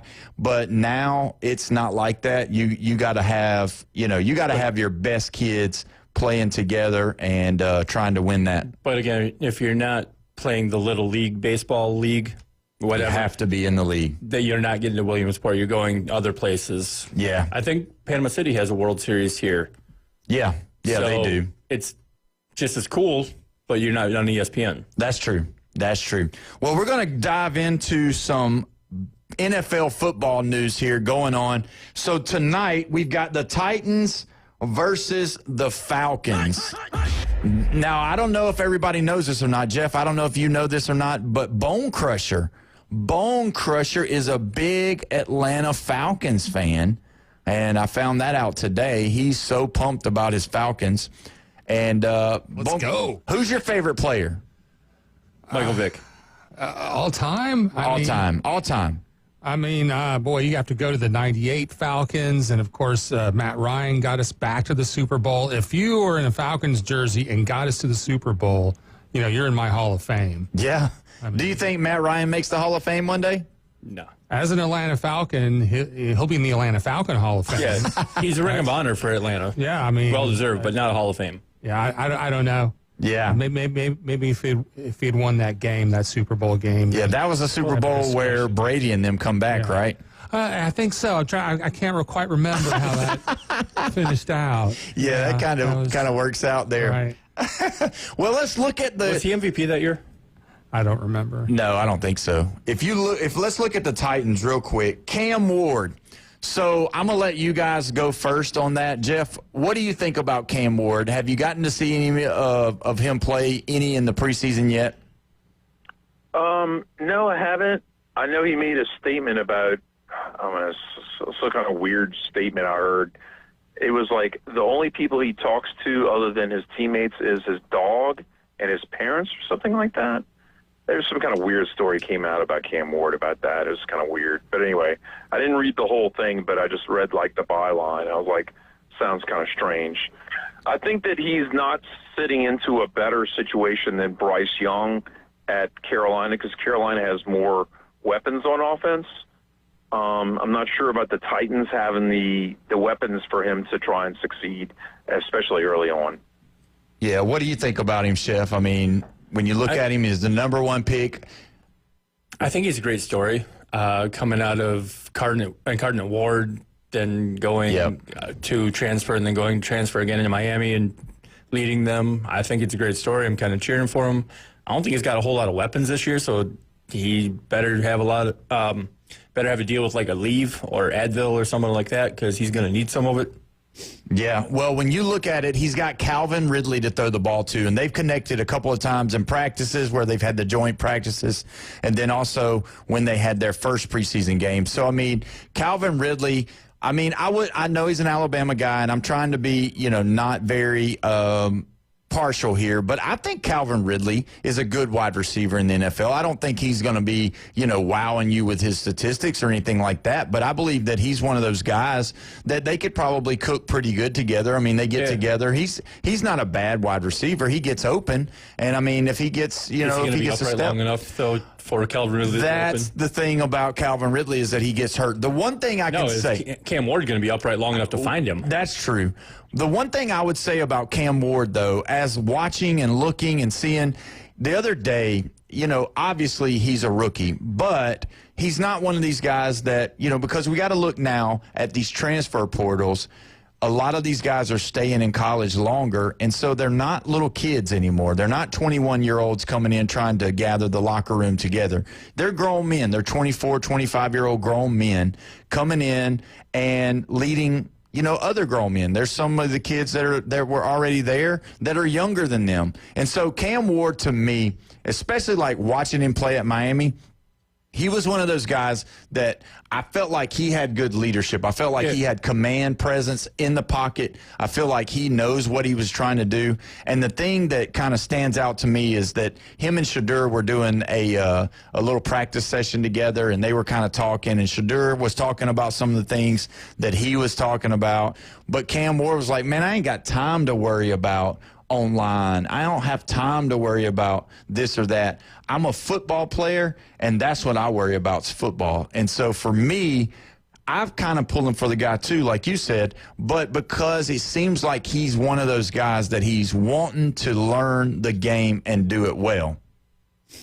Yeah, and plus with the NIL, these kids aren't coming in broke like they were back when we were watching and kind of coming up too. I mean, not that any of us had D1 talent. Well, wait a minute. Jeff, with his track skills. Well, when Jeff was coming up, they still had did they have the leather helmets, or did they go ahead and make it over with the face mask? No, were you in the single bar days? Starting to get those. I don't know if you know who Ken Anderson is. You know who that is? Yeah, the one that had the single bar across the. Yes. Yeah. So we had, my first year I played, we had not a single bar, but it was a double bar. It was not the modern one that you have where it's like a square in the front. And my first year we had a double bar, and I thought that was really, that's really old. I thought you were going to say they had one helmet to share. No, one helmet. No, but the padding inside was antiquated. Terrible. Yeah. I mean, it was like these snap-on pads on the inside. Yes. And it was not safe at all. And I'll never forget, my first team I played for was we were the Rams. And I thought, oh, this is such a cool looking helmet and everything, like the design on the outside and everything. But you're young, and you just think everything's cool. And I mean, you're 7 years old, Yeah. I remember I was a basketball player growing up. I was pretty small growing up as a kid, just fast, but small. So I didn't really play football as much. I played 1 year, and we were the Sims. I mean, I can't remember if we were the Vikings or what we were called at that time. But anyway, so we played, and that year, for whatever reason, one of the dads or the people that were running the park, they decided they were going to paint the helmets, and they painted them white, which our colors were light, like a baby blue, a dark blue, and white. And so that was kind of what we were. And so, but we had white helmets. And so that was my first year to ever play tackle football. I never had played tackle football before. I don't know if I was 10 or 11 or something like that. And so I remember we had guys that had been playing, and they were bigger than me for sure. And so there used to be this old drill that they used to call bull in the ring. And basically what would happen is that everybody would be in a big circle, and they'd have one guy in the center of the circle. And the coach, he would kind of run around like duck, duck, goose. But when he would hit the guy on the helmet, he would run in and hit the guy that was in the center of the circle. And so I just remember as a kid being one of the guys that got put in the circle, and man, it didn't go by weight back then. I mean, obviously you had to be under a certain amount of weight, and they would have you weigh in. But so the guys would come and boom, they would hit me, and man, I just remember that as playing football, and I just remember seeing. Every time somebody would hit me, I would duck my head, which was totally wrong. It was absolutely wrong.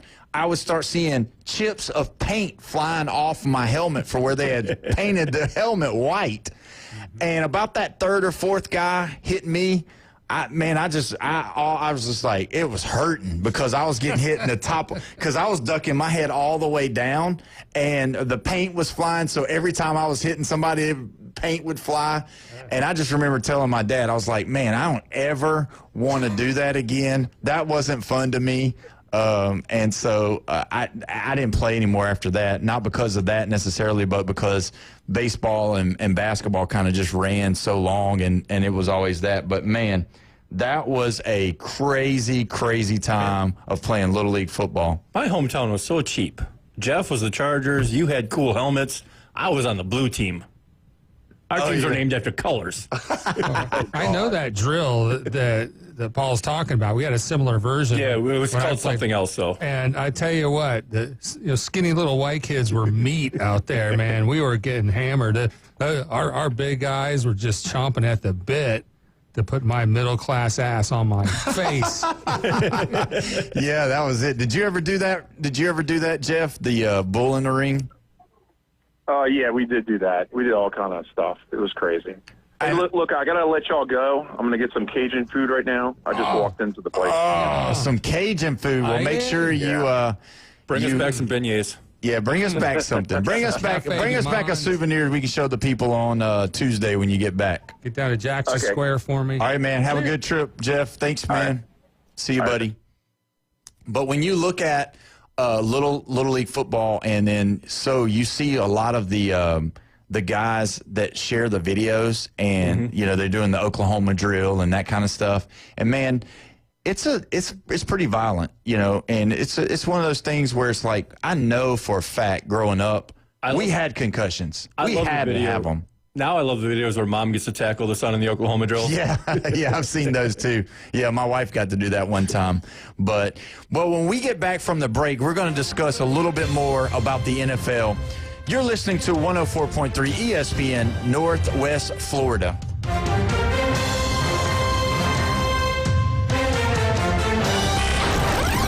Taking your hot takes, rants, and takedowns.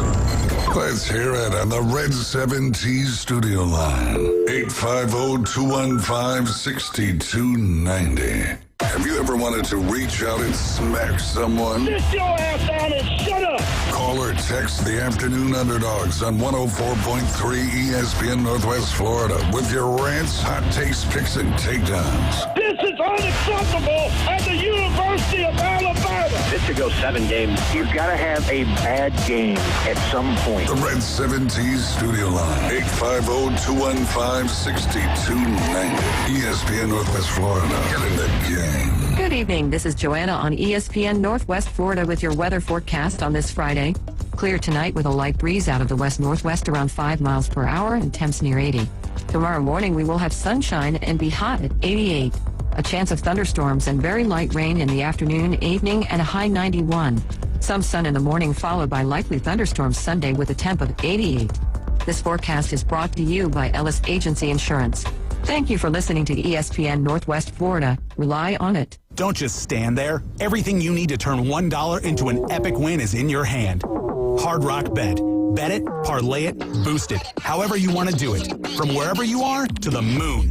Bet anytime a line, prop, or parlay catches your eye. And withdraw cash when you want it. Hard Rock Bet. Roll with us. New players bet $5 and get $150 instantly in bonus bets. Offered by the Seminole Tribe of Florida. Must be 21 plus and physically present in Florida to wager. Terms and conditions apply. Concerned about gambling? Please call 1-888-ADMIT-IT. Anthony's Dream Collection isn't just an art gallery. It's a creative hub dedicated to transform your spaces and elevating your brand. Anthony's Dream Collection offers a comprehensive suite of artistic services designed to leave a lasting impression. Paintings on canvases, wall murals, and next-level graphic design services. Level up your home, office, and business with our one-stop shop. Visit anthonysdreamcollection.com for more information. That's anthonysdreamcollection.com.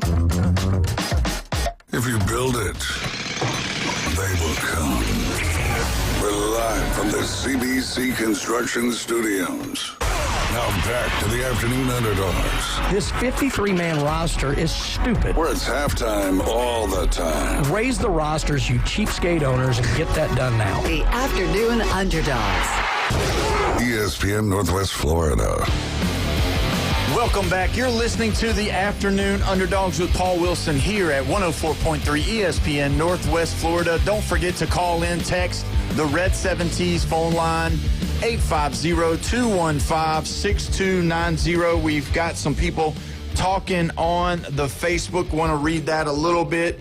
One of my high school friends says, dude, you're not from Mobile, you're from Fairview. Actually, I'm from a little small community called Fairview. Over there, it's on the outskirts of Mobile. So, yeah, you're right, Greg. I am from Fairview. Proud of it. Also, Zach Pierce wrote a slap on the wrist for Michigan, and that, glad to see a Big Ten fan showing Paul the way, talking about Chef Ross. So Zach Pierce says, thank you for showing me the way on the Big Ten stuff. So that's the first time I've talked you off the ledge in this show. That's right. When we start talking about sports and just the way that they impact our lives, when we look at our sponsors know that sports is the way to go. And so we want to do that right now. If you're looking for a vehicle, if your vehicle needs service, go over see those guys at AutoNation Ford in Panama City. They will help you out. They will take care of you with a kind, friendly kind of take care and make sure that your car gets back to the place where it needs to be, which is on the road. On the road. And so go see those guys. Tell them Paul Wilson sent you. Also, don't forget, if your wife, if she runs into a wall, if she scrapes the bumper, if she backs into something, like my wife has, go over there and see those guys at Recommended Body Shop. They will take care of you. The finest type of auto body repair that you'll see on the Gulf Coast. Those guys over there do a great job. The paint, the fitment of the parts. Now, that's the one thing you don't really think about that's important.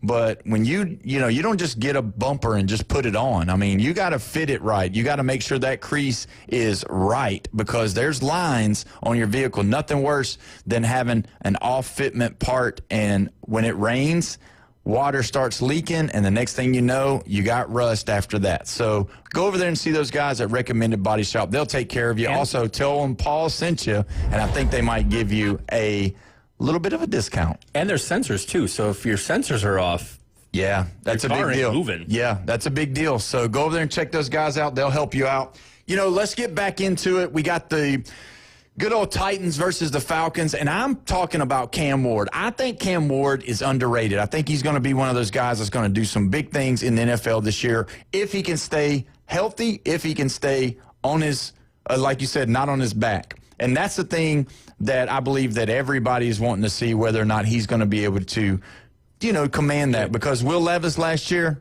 not good. But for Will Levis' sake, I will say the offensive line was horrendous. And the offensive line was horrendous. The offensive coaching was terrible. Yeah, and that's the thing. If you look at it, last year the Titans defense was ranked 18th, and they were 20th in pass defense. And don't forget, to me, they're in the weakest division. So yeah, you're right there. But also with NFL quarterback, it's not about when you get drafted; it's about where you go. Yeah, and I mean, that's true. Andy Reid can fix so many bad quarterbacks. Yeah, Sean McVay can fix so many bad quarterbacks. I think of Houston Texans' very first draft pick, Carr. Yeah, got sacked 853 times the first season, it seemed like, and his career never took off. He had all the talent in the world, but he just had no help, no offensive line. Yeah. Well, one of our guests, he just clapped back at me a little bit. He said, underrated. He's a first overall pick. He said Hayes is a better word. People want him to fail. So, I mean, when you look at him, I think he's going to be one of those guys that is he's going to be – he's just got to give him some time. He's got to get some tools, around him because he's got to get the coaching around him. He's got to have some people that can keep him on his feet. He's got to be able to do some things, and he's got to get him some he's got to get some help. When you look at the wide receiver that went over there with him, I can't remember what his name was. It's he's from Miami. it's a Spanish name. I can't remember what his name was. I'll look him up after the break. But when you look at what they're trying to do over there, I think, I hope, I'm not a Titans fan, but I hope that he's not like a Cleveland Browns deal where they get a good guy there, and because he can't stay healthy because they hitting him so much that it just messes up. Kind of like what happened with David Carr. I mean, that was the same thing to me. It was like he just kept getting hit, or Derek Carr. He couldn't do nothing when he was both cars. All the cars are hitting. They need to go to recommended body shop and get the cars fixed. And then so on the flip side, now this is probably here we go. Somebody gave it to me. Xavier Restrepo. I hope that's the right way to put it on there. And then one of the people just asked, is that a Ron Dane jersey? No. Who's that? That would be Brooks Bollinger. Brooks Bollinger. Okay, so Chris, it is not Ron Dane. At worst, Cam Ward will be like Justin Herbert, and that's what he believes. I think that from Altaconte. Yeah, I think he's going to marry Cam Ward. Oh yeah. Everything was Cam Ward. He was like all Cam Ward this, all Cam Ward that. Yeah. All throughout last football season. I think Cam Ward's going to do well. I think Carson Beck's going to do well, and I'm glad that Mr. Multicante is listening. Now, let's shoot over to the other side of the Atlanta Falcons. Now, Bone Crusher, I hope that my door is locked in here because I don't want you to come in here and try to tackle me or act like that this is a bull in the ring drill. But I want to tell you, I am not. Did I say I'm not? I meant to say, do I need to stand up and say it? I am not a Michael Penix fan. I do not believe Michael Penix is the answer. I don't believe Michael Penix is going to be anything for the Atlanta Falcons, and let me tell you why. I think that he is he doesn't have the intelligence like a Kirk Cousins to be able to understand the NFL football game yet. If you want to look at his record and his stats from last year, that's what I'm basing it on, and then just watching his body of work. The reason why the Atlanta Falcons did not trade Kirk Cousins is because they know what they have in Michael Penix Jr., and that is somebody that looks good, that may sound good, that might be there for a couple of good plays, but Kirk Cousins, go ahead and write it down, Kirk Cousins will be taking snaps with the Atlanta Falcons this year because Michael Penix is not the guy. What do you think, Bone Crusher? He is going to fit the system brilliantly. He's the next Michael Vick for the Atlanta Falcons. Oh, my goodness. Well, you know what? We got to see. If you look at it, he had 3 touchdowns in 4 games. He had 3 interceptions in 4 games, and he lost 3 out of the 4 games. Now, there was an overtime game that he lost to the Panthers, and then he lost another close one. But I'm going to tell you, Penix is not the guy. I think he's more of a system guy. I think Kalen DeBauer, I think Ryan Grubb, I think those guys there, which they're Alabama coaches now, which is great, they made him look good, and I believe that's what's going to happen. I don't think they're going to be able to rally behind him. Now, who does he have over there with him? He's got the tools. Drake London is phenomenal. He's great. Bijan Robinson is one of the top running backs in the NFL. But he's going to have to rely on him. If Penix don't learn the game better, he's going to be sitting the bench because he's got to be able to hit the windows that they're asking him to hit. Drake London can go up and get it. He's a big wide receiver. He can get up he can get the jump balls. But I'm telling you, if he can't read the defenses, if he can't know what coverages they're in, he's going to be struggling, and it's going to be a long day for the Falcons. There's 128 million reasons why the Falcons did not trade Kirk Cousins in this offseason. Okay, tell us one. $1 bill, $2 bill, $128 million bills. Yeah, that's true, and I understand that. Dead cap money. That is true. I believe that. I believe he would have taken a little bit less. I believe there would have been some way to negotiate to get him out of there because I know Kirk Cousins does not want to be a backup. He does not want to be in Atlanta playing backup. He automatically does not want to do that. I watched the Netflix show with him on there. He acted very gentlemanlike for losing out the job because he did play horrible. But I'm just going to tell you, obviously, he's in a bad division. Obviously, they get to play the Saints two games this year. But I'm telling you, Michael Penix Jr. is not the guy. And when Atlanta fans are passionate, they're very passionate, and losing will cause them to turn on their mama. So Michael Penix Jr., if he's bad early, go ahead and listen for the Dirty Birds. The Dirty Birds will turn into Grouchy Birds, and then the next thing you know, Kirk Cousins comes on the scene, and then when Kirk Cousins comes back, he's probably going to win a couple of games, and then you'll probably see Michael Penix Jr. as a backup. All right, Bone Crusher. He's saying that the number 1 quarterback for Atlanta is not the guy. He's also saying the number 4 quarterback for Cleveland is the next MVP. There you go. No way. I will say this. The Browns might look and grab old Michael Penix Jr. and add to that quarterback room up there if they can't get anybody healthy. But when you look at it. So I'm just saying, look at the 2 depth charts and look where he's comparing and take what you want from that. Right. Listen, Atlanta Falcons have a stable of running backs. Penix is going to have the time he needs because of that. Yeah. And he's got a tight end, which is the quarterback's best friend. Now, can they actually finally use Kyle Pitts for the first time ever?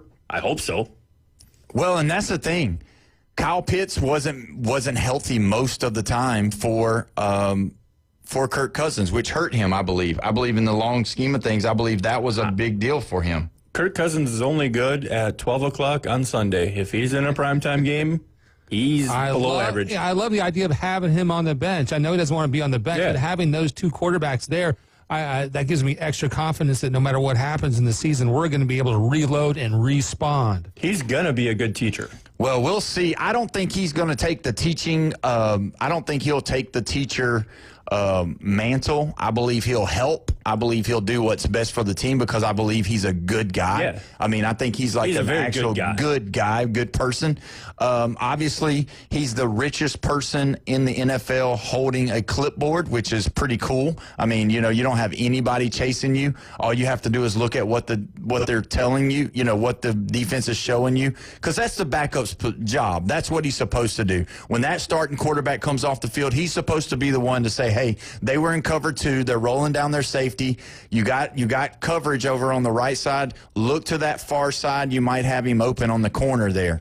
But is Penix going to be able to do that? And that's why I'm so rough on Michael Penix, is because I don't see him being that guy. Yes, he was a rookie last year. Yes, it's unfair to judge him based off of being thrown into the starting position in the last 3 ball games. But you're a first-round draft pick. You've been sitting under a veteran. You've been in the offense. You've been watching. You've been knowing what's going on. And then you come in there and you throw 1 or 2 or 3 touchdowns in 4 games. This is the National Football League. This is not college. This is not going to be an easy thing for him to do.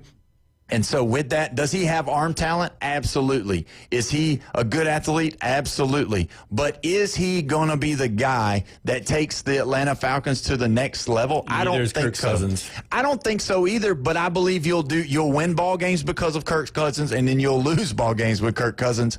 I don't know how good Penix can be because I just don't have any faith. I don't have any trust in him as being a quarterback that's going to be able to lead a team in the NFL. I would take the higher ceiling over the higher floor. Well, I mean, they've got him for the next 3 years for his rookie contract. Yeah. So, I mean, you're not going to lose anything by letting him play out, except for the fans screaming, "We want Kirk. We want Kirk." These are the same fans that were screaming, "Kirk who?" Yeah, same fans that were trying to get him going. So because if Kirk Cousins was playing average, Penix doesn't see the field at all. Right. He was playing absolutely terrible, so therefore you got to put the kid in. Yeah, you got to put him in. I'm not saying they're not going to put him in. I'm just going to say probably third, 4th game of the season. If he's not hurt, you better look for people to start hollering. I'm not saying they're going to make the change, but I'm saying the people are going to start hollering, because if you are going to win in that division, you have to beat the teams that are in that division that you need to be. Look how long it took Carolina to bench Bryce Young. Yeah. Penix staying healthy is a starter all 17 games this year, provided injury. Because, again, you can't do that to the kid's psyche. Yeah, I mean, it would definitely lose a lot of his mentality, and which that's the thing about Bryce Young, that, you know, you bringing him up, that really helped him. It did kind of refocus. 2.5, 3 years before they finally benched him for a couple games. Yeah, they benched him, and then it refocused him and come back. But they didn't do it in his rookie year. They didn't do it in his second year. Yeah, so I don't know, but I'm sorry, Bone Crusher. There was a part of the season last year where Cousins looks really, really good. I know. Yes. Yeah, it was September. He was coming off of the injury at the beginning, and he kind of fanned out. But during that time, he looked really, he had like 500-yard game or something. So yes. If he shows up, you know, that would be just what the doctor ordered. Yeah, and I mean, that's the thing. He knows the game well enough that if something were to happen, whether or not, and that's the thing. That's the thing. If something happens to, and I don't want anything to happen to Michael Penix, but if something happens to Michael Penix, he gets hurt, and Cousins comes in there, that's like storybook, because Cousins can win you games in the NFL because he's won so many games.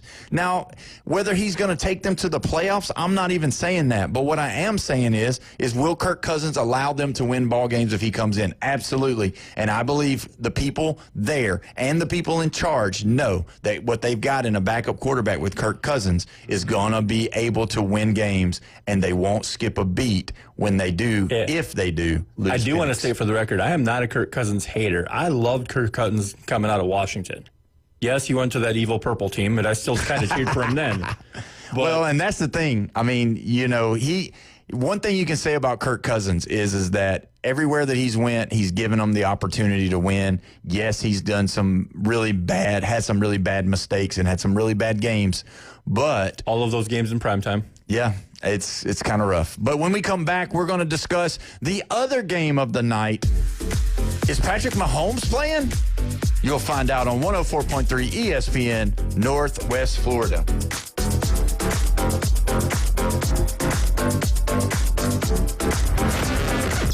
The Red 70s studio line is now open. 850-215-6290.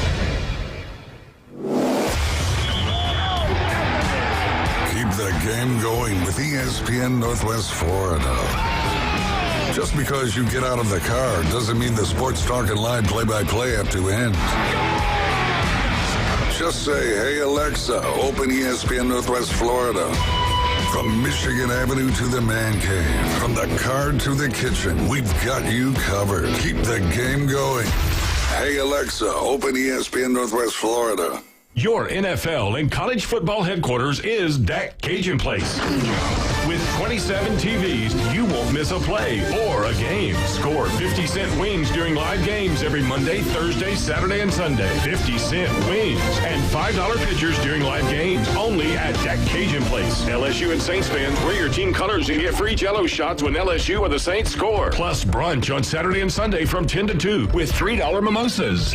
Game like a local at Dak Cajun Place. Take your next adventure at an award-winning Kia from Bill Bird Kia. Discover the new Kia. We invite you to stop by Bill Bird Kia and test drive the new 2025 Kia. You'll get the perfect balance of comfort, safety, and technology. The 2025 Kia SUV family has movement that inspires. Drive away today in a new 2025 Kia Soul, Seltos, Sportage, Sorento, or Telluride. Fuel the thrill and command the road in the luxury of a 2025 Kia K5 sedan from Bill Bird Kia. Performance, power, and design built for you. Spark inspiration in the all-electric 2025 EV9. It's a modern masterpiece, fast charging, rugged, and roomy.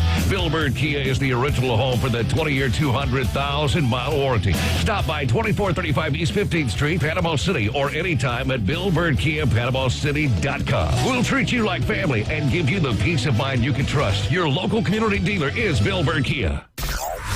With some incredible starting pitching and a roster loaded with stars, don't ever count the Atlanta Braves out. And he hits one to deep right field, streaking back towards the wall, and balls in the chop house. Tonight, Don't miss Braves baseball live from Progressive Field in Cleveland as Ronald Acuna leads Atlanta into action against the Guardians. Braves traveling to Cleveland to take on the Guardians. Pregame 6 o'clock, first pitch 6:10. Your home for the Braves on the Gulf Coast, ESPN Northwest Florida. Now, we're live and local inside the CBC Construction Studios.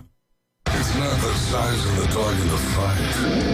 It's the size of the fight in the dog. Now, the Afternoon Underdogs on ESPN Northwest Florida. We are back and we're live. We got about 12 minutes of your weekend to spend with you.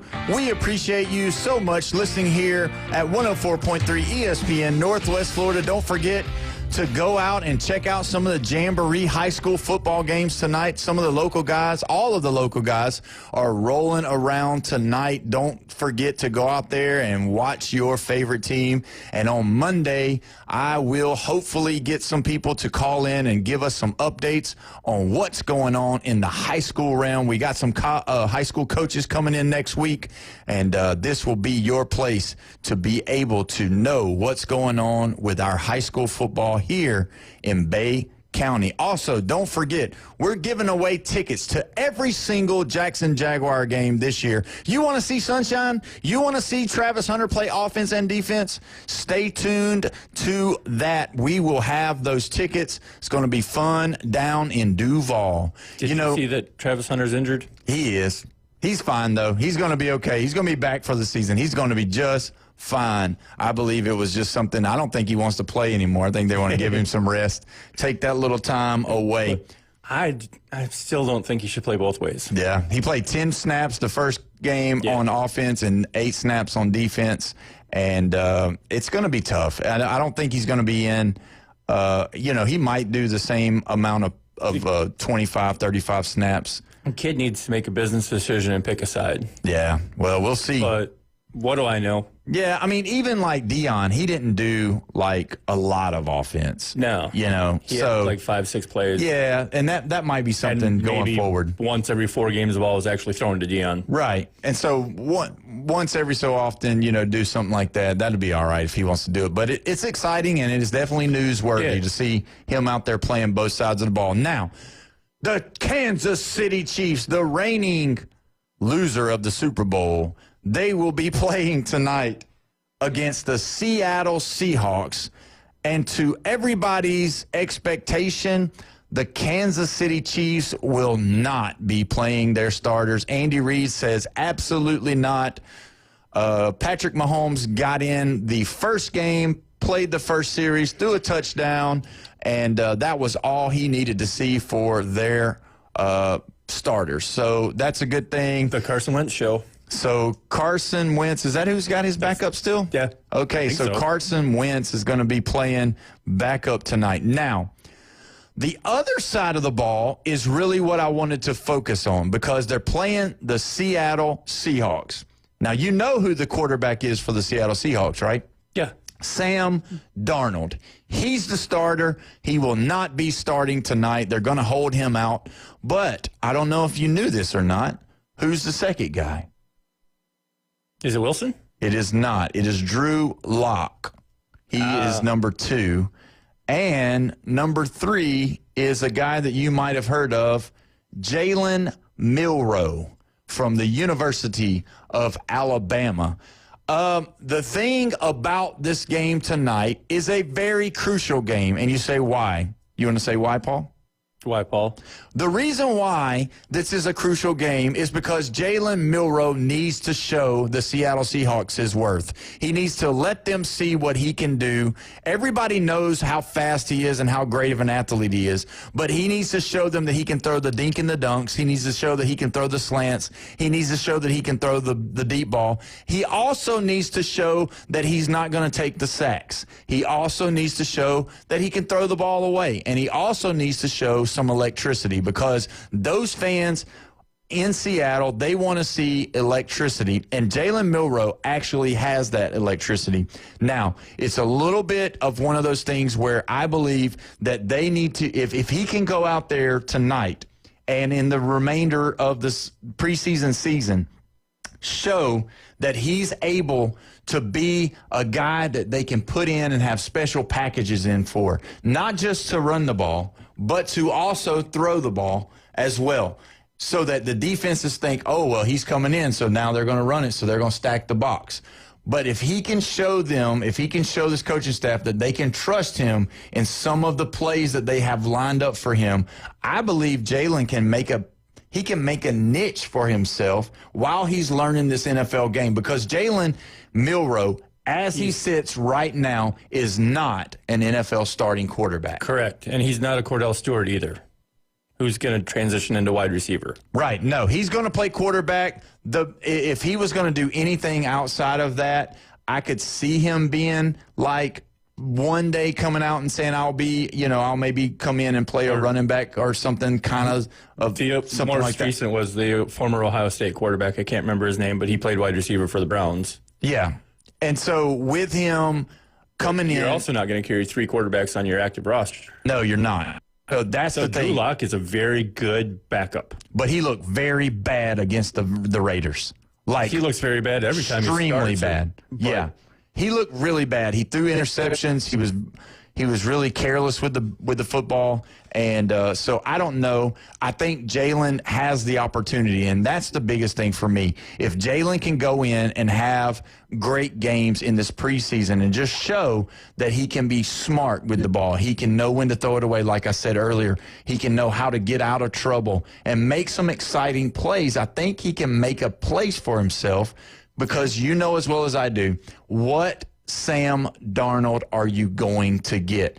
Was Sam Darnold successful because of Kevin McConnell, or was Sam Darnold successful because Sam Darnold is a good quarterback? I think it's kind of both, because before O'Connell, he was with Sean McVay. Right. In Los Angeles, another quarterback whisperer. Yeah. And you saw what Sean McVay did to fix Baker Mayfield as well. Yes. So I think it's a combination of great coaching. Again, it's not where you get drafted. It's not when you get drafted or when you go somewhere. It's where you're going. Yeah. That makes a world of a difference. And also, Seattle had another third-round draft pick a few years ago that beat out the incumbent starter that was just traded to them by the name of Russell Wilson. That's and true. that worked out pretty okay for Seattle. Yeah, that worked out and really pretty good. Okay for us. Yeah, and when you look at Jalen coming in, like I said, if there's a chance because of how bad, now Drew Lock could come in there tonight and look like, the best thing since sliced bread, but if Jalen can come in there and provide electricity, if Jalen can get the fans, if he can scamper a big run, or if he can make a big throw, or he can do something that's so impressive and make those fans really love him, not that the coaches go by what the fans say, but that he provides themselves, the Seattle Seahawks, with some type of X factor. Because if Sam Darnold isn't the guy, you can't tell me Drew Lock's the guy for sure. And then, so what do you get stuck with? You get stuck with a rookie that, is still learning the game. And no, I don't believe. Or I don't want to say tank, but you give up this season and have a much better quarterback class next year, and you have a high draft pick. Yeah, and that's a possibility, but, the fans won't love that. No, well, maybe. It depends how you pitch it to them. Yeah, but the fans don't love losing, for sure. Not that fan base. I mean, did you see the welcoming sign that they gave Geno Smith? It's pretty... They said that Geno Smith is as big a bust as Jamarcus Russell. So he didn't find that too kindly, so he was a little upset about that as well. Because that fan base, whether you like them or not, they are passionate. When I was living in Minneapolis, it was the year of Andrew Luck, and there was a ton of Viking fans screaming, "Suck for Luck." Yeah. They wanted to tank that year, so they got the number one pick for Andrew Luck. Yeah, and I mean, but there's not a clear number one right now, because you don't know if Arch is coming out or if he's even going to be. Arch already said Arch isn't coming out. Right, he's already said that. So, I mean, who are you going to get? Carson Beck? Who are you going to tank? It is a better class than this year. It's better than this year, but who are you going to tank for? And that's the thing. That's what Miami, everybody talked about tanking for Tua. Yeah. And that was, and that they ended up with him anyway. Yeah, they got him anyway, and it didn't work out. It hasn't worked out so far. But I'm not so sure Sam Darnold's going to be the guy. I think that with Sam Darnold, you're going to get a coin flip, and who knows what you're going to get with him. But I do think that Jalen is a guy that can really show his worth. And now's the time. If you're going to have worth, it's during the preseason when everybody's looking at you. Are you going to make the right decisions? Can you do the things that we're asking you to do? And, Jalen, obviously, sometimes last year when he was playing for my University of Alabama, I would call him Jalen Bad Throw instead of Jalen Milroe because he had a tendency to throw the ball to the other team at times, and it wasn't very pretty. So with that tonight, everybody, if you're tuning in to watch that Seattle-Kansas City game, I'm thinking, hopefully, I'm pulling for the kid. I believe he's a good guy. I think he can do something good up there. I think if he can find his niche and really get to learn the game, I think he could be one of those guys that'll be in the NFL for a pretty good little while. We are overlooking the biggest need. Who they got to throw to? They lost their two top receivers from last year. They did. And the last 10 years. Yeah. So, I mean, it's not looking great for good old Seattle, but I'm still optimistic. Yeah. And I'm optimistic that Jalen will provide the spark. If Jalen looks good against the third string, that's going to look really good. That'll help him. Yeah, he possibly could be a guy that makes their roster, whether it be him or Drew Luck. I mean, obviously, Luck's got a lot of experience of playing, so he knows. I know Sam would rather have Locke as the backup because he already dealt with the McCarthy thing last year. Very true. It's the end of the show. The weekend is here. Monday will be here before you know it. Don't forget to tune in to 104.3 ESPN Northwest Florida. Thank you so much. We will see you on Monday. You've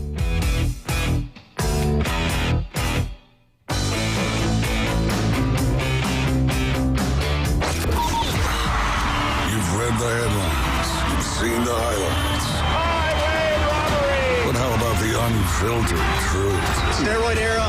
You can like it, love it, hate it, whatever. It's a baseball.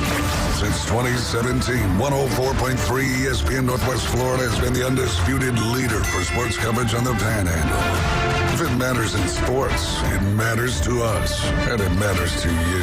104.3 ESPN Northwest Florida. Good evening. This is Joanna on ESPN Northwest Florida with your weather forecast on this Friday. Clear tonight with a light breeze out of the west-northwest around 5 miles per hour and temps near 80. Tomorrow morning we will have sunshine and be hot at 88. A chance of thunderstorms and very light rain in the afternoon, evening, and a high 91. Some sun in the morning followed by likely thunderstorms Sunday with a temp of 88. This forecast is brought to you by Ellis Agency Insurance. Thank you for listening to ESPN Northwest Florida. Rely on it. Los Rancheros has been doing it right for 20 years. Los Rancheros brings a top-shelf dining experience to you with the opening of their beautiful new building. Watch all college and pro games on Los Rancheros' 14 large-screen TVs with great drink specials daily from 2 to 5 and during all the games. Los Rancheros, the place for live sports and great food on 23rd Street between Jenks and Harrison. PCB Hobby, the beach's premier hobby store for sports cards, comics, coins, and trading card games. PCB Hobby carries the largest selection of boxes and packs from the latest releases of brands like Topps, Panini, Leaf, and more. Looking for a specific player or team? PCB Hobby has a wide assortment of raw and graded cards. They carry parallel rookie, game used, and autographed cards in both modern and vintage. Have a collection you want to sell? We buy, sell, and trade. PCB Hobby on Back Beach Road, just east of Florida Linen. Call 850-320-8388. WGSX Lynn Haven, WVLQ Port St. Joe. Powered by Panama City Toyota. And that's out of the ballpark. ESPN, Northwest Florida. Trip is made. And I find it very interesting. Cantillo has some of the most unique pitch mix in the league. So we might see some funny swings here. He's got a couple off-speed pitches that are really going to challenge these Braves hitters, so I'm excited for tonight's game to watch. All right, right now let's pause 10 seconds for station identification. This is the Atlanta Braves Radio Network. WGSX Lynn Haven, WVLQ Port St. Joe. Powered by Panama City Toyota, ESPN Northwest Florida. When we come back, I'll introduce you to the starting lineups for both teams, and right after that, we'll have the first pitch. Braves in Cleveland tonight facing the Guardians. All that action coming up on the Atlanta Braves Radio Network. Oh, hey. Hey, thanks for meeting me here. It's just, you're my only lawyer friend, and I need your professional opinion. Do you see that brand new Hyundai Tucson out there? That's all I paid for it.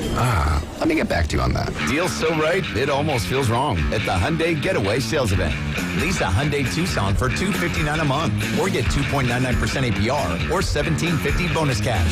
Hyundai is a proud partner of the Atlanta Braves. Offers end September 2nd. Call 813-867-0006 for complete offer details. Surprise! Your table saw broke. Also, the warranty expired weeks ago, so you need to pay for a new one out of pocket. At Progressive, we know small business owners don't usually like surprises because they cost you money. But a good surprise that could save you money? Getting a commercial auto quote from Progressive. Oh, and the replacement part you ordered doesn't fit, so it's completely useless. What a waste. Surprise yourself. See if you can save in as little as 8 minutes at ProgressiveCommercial.com. Progressive Casualty Insurance Company and Affiliates. Hurry up and get your Braves tickets for the 2025 season. With great matchups and multiple seating options and packages available, there's something every fan will love. Visit Braves.com/tickets today. Hewitt Tire and Auto has been in business in Panama City forever. Locals taking care of locals. From the smallest to the largest vehicles, they do it all. But don't take my word for it. Listen to the experts.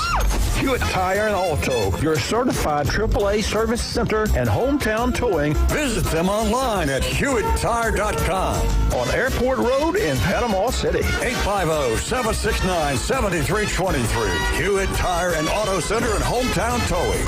So you've heard the saying that if you love your job, you'll never have to work? Well, it's true. I've worked for Brock Lawn and Pest Control for many years. The commitment to the needs of customers and their commitment to each employee makes Brock a company I'm very proud to be a part of. Brock's core values are also mine. Give people more than they expect and always honor your promises. This isn't a job. It's a service to help people live a healthier lifestyle. Brock Lawn and Pest Control. Our family protecting your family. Mid-South Lumber, where they treat you like family. Locally owned and serving the residents of Bay County for over 45 years. See Mid-South Lumber for all of your DIY projects, including windows, doors, siding, lumber, and millwork. Are you building a new home? Bring your contractor in to Mid-South Lumber and meet with a member of their sales team to discuss your framing, siding, windows, and doors. Mid-South Lumber, the biggest little lumber yard in Panama City. 717 West 11th Street. It's Atlanta Braves baseball in a rich audio experience. Only 104.3 and the 104.3 ESPN Northwest Florida app. At the corner of Carnegie and Ontario in downtown Cleveland, Braves and the Guardians in the first game of this series. And time now for the starting lineups, powered by Georgia Power, the official electric energy partner of the Atlanta Braves. We'll start off with the invading Braves, coming in with a record of 53-68. The Braves are in fourth place in the East and 16 games back of division-leading Philadelphia. Brian Snitker leads it off tonight with his left fielder, Jerkson Profar. Batting second, first baseman Matt Olson, and hitting third, right fielder Ronald Acuna Jr. Batting cleanup, designated hitter Marcelo Zuna. Hitting fifth for the Braves, second baseman Ozzie Albies. He was one of the Braves' heroes last night in New York. Batting sixth, center fielder Michael Harris. Hitting seventh, catcher Sean Murphy. Batting eighth for the Braves, third baseman Nacho Alvarez. Batting ninth, the shortstop Nick Allen. And on the mound, the right-hander Hurston Waldrop. He's 2-0 with a 1.54 ERA, and he's facing the Guardians for the first time in his career. So again, for the Braves, it is Profar, Olson, Acuna, Ozuna, Albies, Harris, Murphy, Alvarez, Allen, and Waldrop on the mound. Now for Stephen Vogt's Guardians. They have a record of 63-57. They're in second place in the American League Central as they're 6.5 games back of Detroit, but they also enter the action tonight a half game back of the Yankees for the final wild card slot in the American League. The Guardians will lead it off with their left fielder Stephen Kwan, batting second, center fielder Daniel Schneemann. Hitting third, third baseman Jose Ramirez. He's the heartbeat of their team. Batting cleanup, the designated hitter Carl Manzardo. Hitting fifth, shortstop Gabriel Arias. Batting sixth, first baseman Carlos Santana. Hitting seventh, right fielder C.J. Kefas. Batting eighth, it's the catcher Bo Naylor. Batting ninth, second baseman Brian Rocchio. And on the mound for the Guardians, it's the left-hander Joey Cantillo. He's 3-2 with a 4.11 ERA, and he's seeing the Braves for the first time in his career. So again, for the Guardians, it's Kwan, Schneemann, Ramirez, Manzardo, Arias, Santana, Kefas, Naylor, Rocchio, and Cantillo on the mound. Great to have you with us. First pitch right around the corner. Braves and Guardians coming up next on the Atlanta Braves Radio Network. Go ahead, caller. Got a question for Michael Harris II? Michael, seriously, is that your Ford Bronco? Yeah, a customized Bronco Raptor. What do you like about it? It's a great drive, comfortable, lots of smart tech, and it's ready for just about any adventure. And I look good in it. No matter where you go to find your next adventure, find it in a smart and rugged Ford Bronco or Bronco Sport SUV. For great offers, see your local Ford dealer. Proud sponsor of your Atlanta Braves. Hey, Braves fans, some things just get better with time, like your love for the Braves and banking with Truist One Checking. It's checking for life, offering everyday essentials like no overdraft fees and a tap-to-pay debit card, and great extras you'll appreciate season after season, like automatic upgrades as your balances grow. Be ready every inning with Truist One Checking. It's life-ready checking that grows with you. Get Truist One Checking today. Truist Bank. Member FDIC. Digging, grading, tilling, and mowing. All in a day's work with Yanmar, the tractor that works as hard as you do. Discover new possibilities at yanmartractor.com. Tired of boring merch and want your brand to stand out like the big names? Elevate your look with Red 7 Tees. They don't just print shirts, they create bold identities. They are a veteran-owned custom apparel shop providing the kind of detail that turns heads, using high-quality digital printing and embroidery to give you that unique style you love with no minimums or cookie-cutter designs. From small business to sports teams, if you've got a vision, they'll help you wear it proudly. Visit red7tees.com. Are you looking for a place to take a leak? Do you have a truck, tractor, or other hydraulic equipment leaking or not performing as it should? At Reliable Hydraulic Solutions, we can get you back to work. Do you have a busted or leaking hose? Hydraulic cylinder or pump needing repair? If competitive pricing and a quick turnaround are what matter to your business, come see us at Reliable Hydraulic Solutions. Or you can give us a call at 850-326-3000. Reliable Hydraulic Solutions, 6840 Highway 77 in Southport. The best place in town to take a leak. Hewitt Tire and Auto has been in business in Panama City forever. Locals taking care of locals. From the smallest to the largest vehicles, they do it all. But don't take my word for it. Listen to the experts. Hewitt Tire and Auto, your certified AAA service center and hometown towing. Visit them online at HewittTire.com. On Airport Road in Panama City. 850-769-7323. Hewitt Tire and Auto Center and hometown towing. Atlanta Braves. A grand slam off the pole. ESPN Northwest Florida. Great to be with you on a Friday night. Braves and the Guardians from Progressive Field in Cleveland. Gorgeous night, not a cloud to be seen in any direction, 82 degrees. And the Braves ready to see these Guardians for the first time this season. Want to remind you to cash in on the baseball action with Prize Picks. That's the official daily fantasy sports partner of the Atlanta Braves. Download Prize Picks, use code BRAVES, get $50 instantly when you play $5. Must be present in certain states. Visit prizepicks.com for restrictions and details. Braves coming out of the first base dugout here in Cleveland. Once again, Braves wearing the red uniform tops with the gray traveling pants, navy blue lettering, navy blue numerals outlined in white, Braves across the chest on top of the navy tomahawk.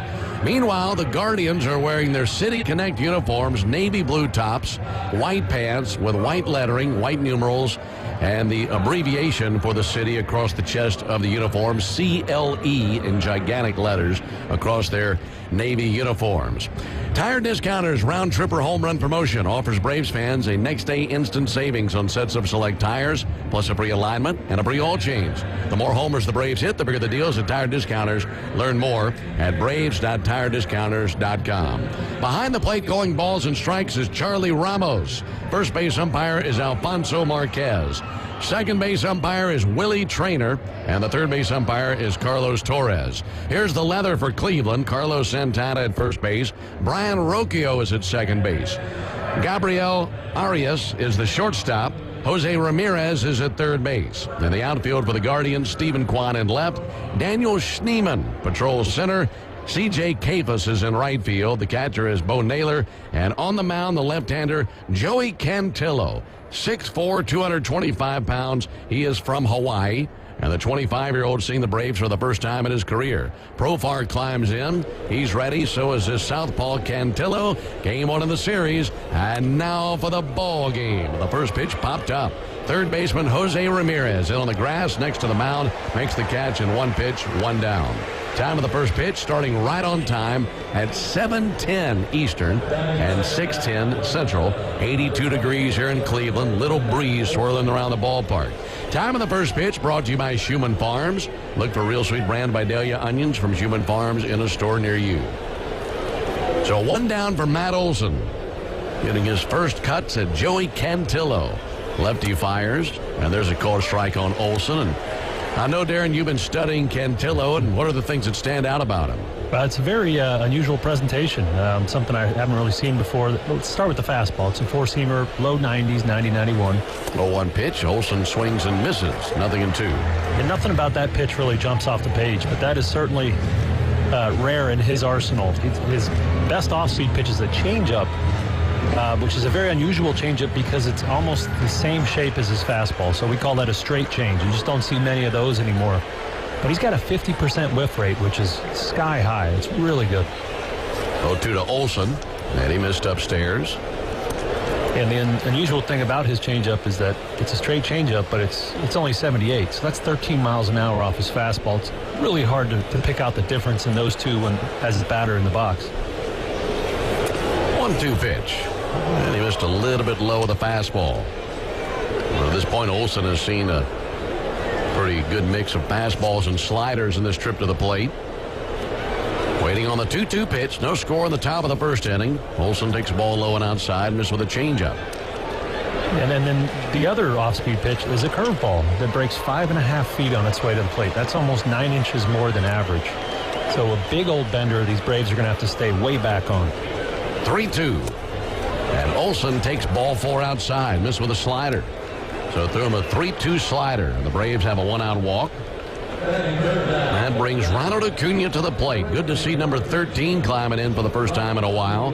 For Acuna, this is the first action that he has seen since the very end of July. And prior to his calf injury, he was batting .306 with 14 homers in 55 games.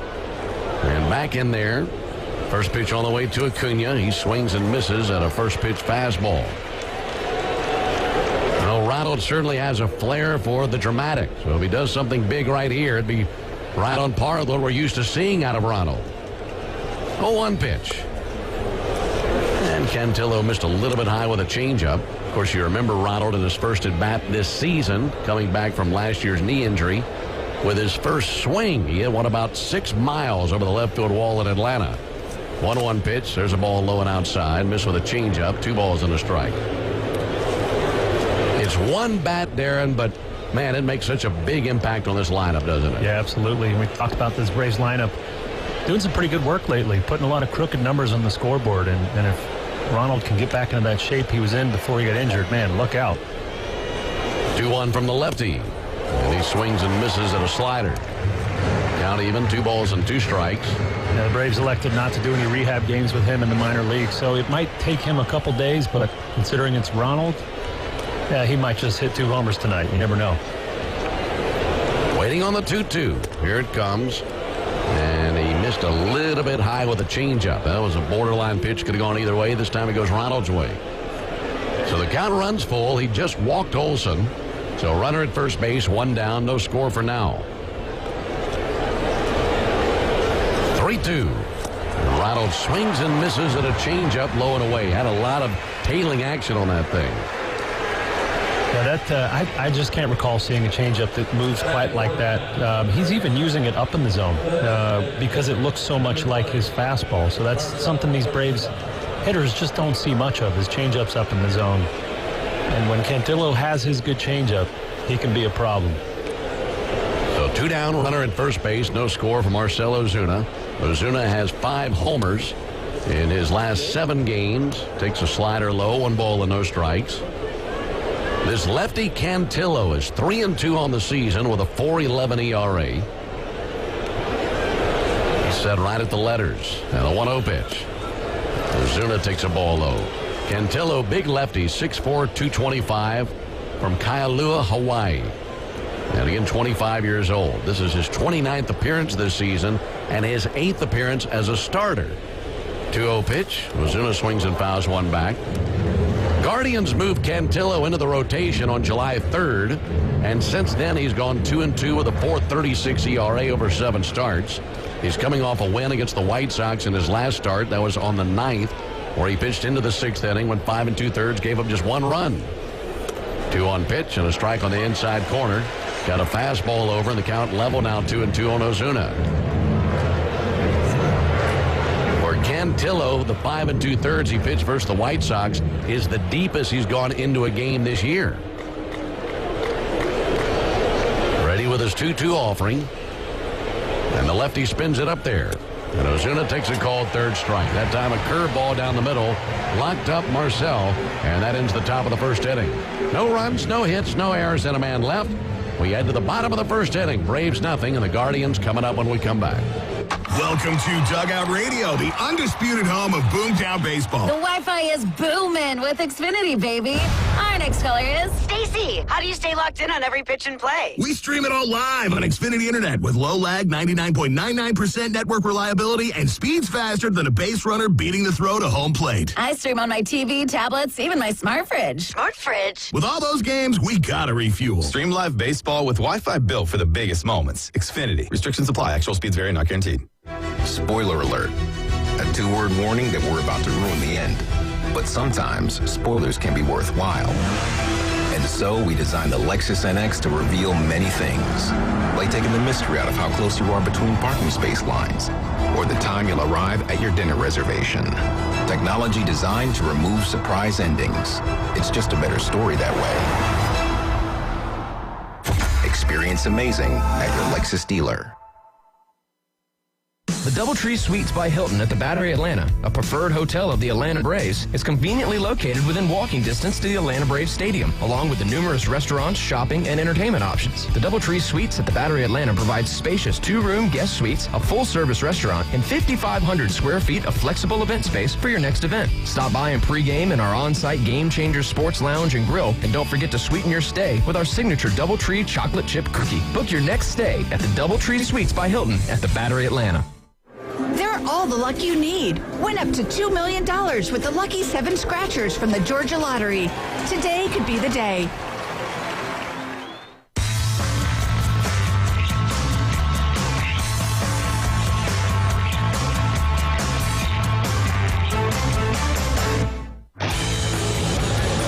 Perfect night here in Cleveland. No score into the bottom of the 1st inning. Stephen Kwan leads off for the Guardians. He'll be followed by Daniel Schneemann and Jose Ramirez.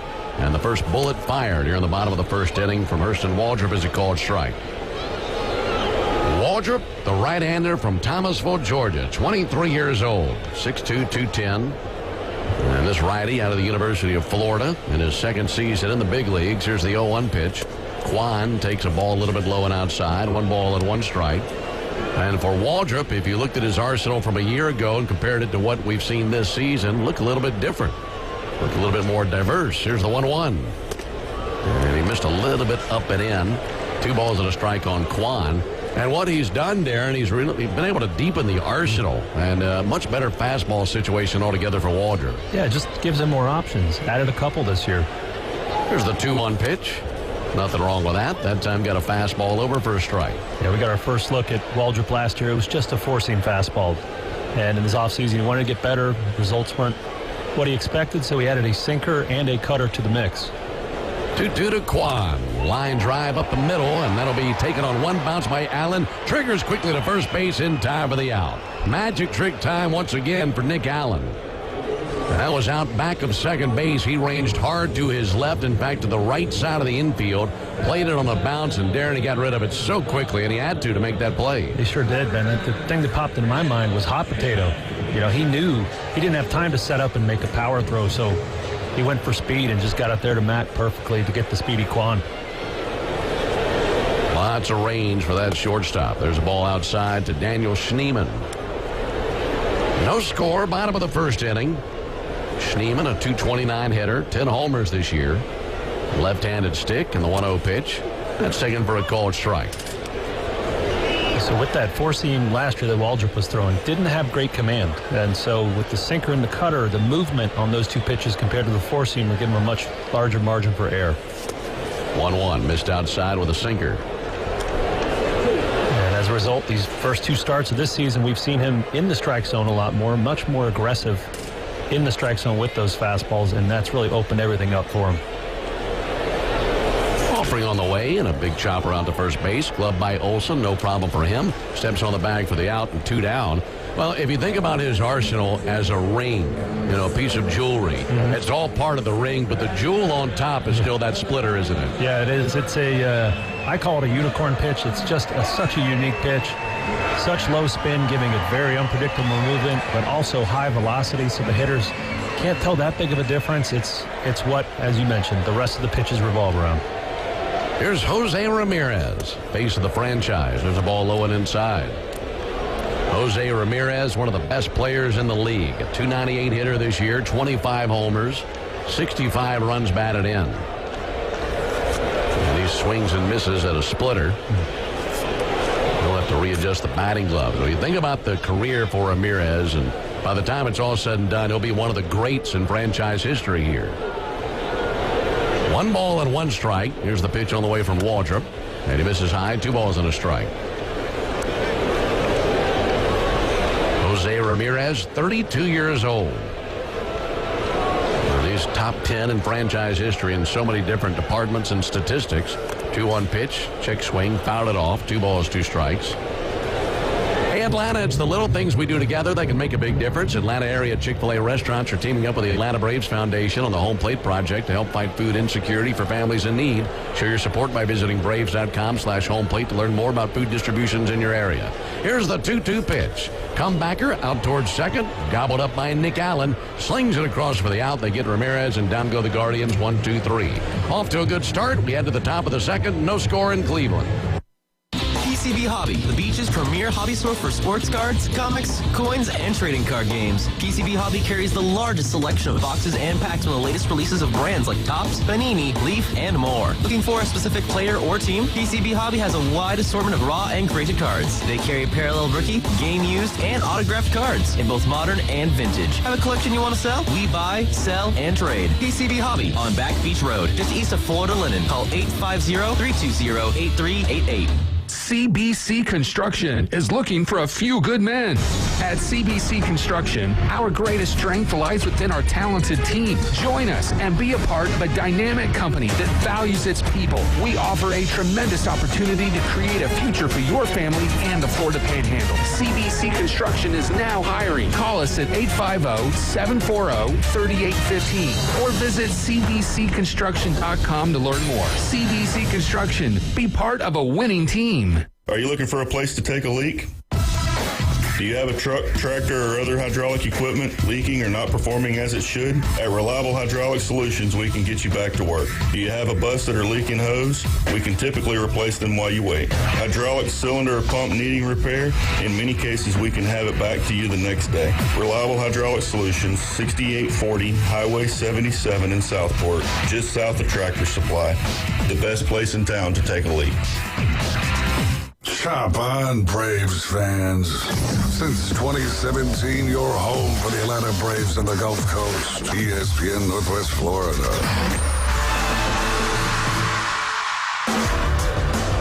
Big crowd here at Progressive Field in Cleveland. They're expecting a sellout tonight, and folks still filing their way in. Game 1 in this series, Braves and Guardians. We're scoreless into the top of the second inning. Here in the second inning, it's the Toyota Stolen Base Challenge inning. And if the Braves steal a base this inning, our contestant Jeffrey Stiles will win $50 in free Marathon gas cards. You can enter the Toyota Stolen Base Challenge by visiting braves.com/Stolen Base Challenge. First pitch, ball misses to Ozzie Albies and a 1-0 count. What a night it was for Ozzie last night. He was a triple shy of the cycle. He drove in 3 runs. RBI single, RBI double, and a homer. And Ozzie takes a ball a little bit low and outside here, missed with a curve. And chatting with Snit before the game, we were talking about Harris and Albies and the punch that they have packed in the middle of the order here lately. It's been seismic for the Braves. Here's the 2-0 pitch. And Ozzie swings and pops one back our way. This will be a foul ball down to our right. And a 2-1 count on Albies. Cantillo rubs up a brand new baseball as Ozzie digs back in. It seemed like to the first half of the season you'd have maybe one or two guys hot at a time. Right now it seems like a bunch of guys are warming up, and it's been fun to watch.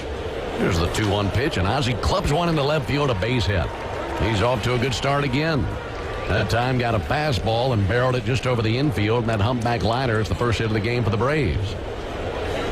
Yeah, I've been raving about Cantillo's secondary stuff, but the fastball, it's just a 91-mile-an-hour fastball. That's where all of his damage comes from. The majority of the home runs he gives up are on that pitch, so that's one the Braves are going to have to be keyed in on here tonight. Michael Harris, another major contributor to last night's victory in New York, climbing in. First pitch to Harris. Ball a little bit high to him. You're rattling off some stats about Michael before we went on the air that were mind-boggling. What did you say, 14 for his last 28? 14 for his last 22. 22, goodness. Can't get him out. 1-0 from Cantillo. That'll be fouled back into the screen, 1-1. 7 for 14 in that Mets series, and man, even his outs are hard hit. You know, we saw him hitting a lot of error early in the season. Now he's hitting nothing but the baseball, and he's hitting it hard. No score, top of the second. 1-1 pitch, and Cantillo misses low with a fastball. I mentioned that the Braves are seeing Cantillo for the first time in his career. Just 25 years old, originally a 16th round pick of the Padres out of his high school in Hawaii. That was in 2017 he was drafted. 2-1 pitch. Harris, a comebacker, knocks the glove off Cantillo. It goes rolling out behind the mound on the grass, and Cantillo goes to scoop it and send it over to the second baseman covering the bag for the out. I don't think he had any idea what happened for a few seconds, so that really is an amazing recovery by Cantillo. I think the ball just hit the glove. I don't even know if he tried. He might have moved the glove just a touch. He did not secure it. And man, that glove went flying. Just another hard hit ball for Michael. Knocked the glove clean off, and then he went back and picked it up with his left hand, and an underhand feed to the bag got the out.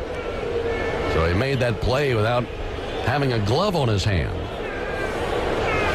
And he's lucky that the ball took the carom that it did off the glove, and that goes in a different direction. Here's Sean Murphy, the Ohio native, batting .212 on the year. Murphy swings and misses at a first pitch curveball. Boy, that ball was pounded by Harris. Turns into a fielder's choice as that went 1-4 on the put out of Albies. It doesn't hit the glove. That whistles up the middle for a base hit.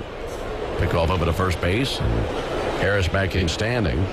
Talking about Cantillo from Hawaii. And when the Padres drafted him in 2017, he signed with the Padres over his commitment to play collegiately at the University of Kentucky. Here's the 0-1 pitch on the way to Sean Murphy. Murphy fouls one off. He's going to be going a long way from home, Hawaii to Kentucky. Yeah. For Cantillo, being in Hawaii, he grew up a Dodger fan. And this left-hander, you can probably take a good guess as to who he grew up idolizing. Clayton Kershaw. That was his hero growing up, being a Dodger fan from Hawaii. Here's the 0-2 pitch on the way, and I'll pick off over to first base. Interestingly enough, his dad is originally from New York, and his dad is a big Yankee fan, so much so that he named his son after Joe DiMaggio. And he goes by Joey. There's the 0-2 from Joey Cantillo. A wave and a miss by Murphy. A changeup fooled him. Strikeout number 3 by Cantillo.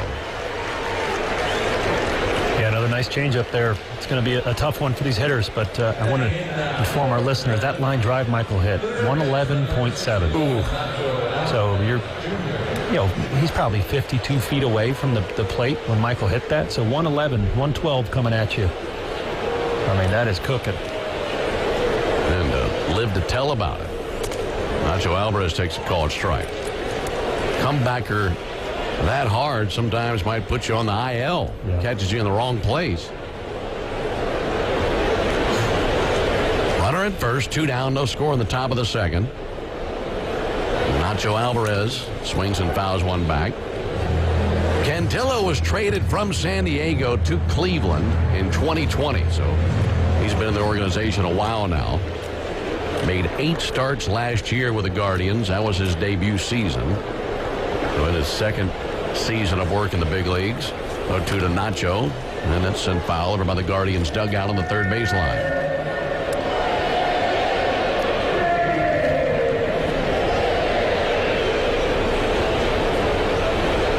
Cantillo, 32 pitches in, 19 strikes, time called by Nacho Alvarez.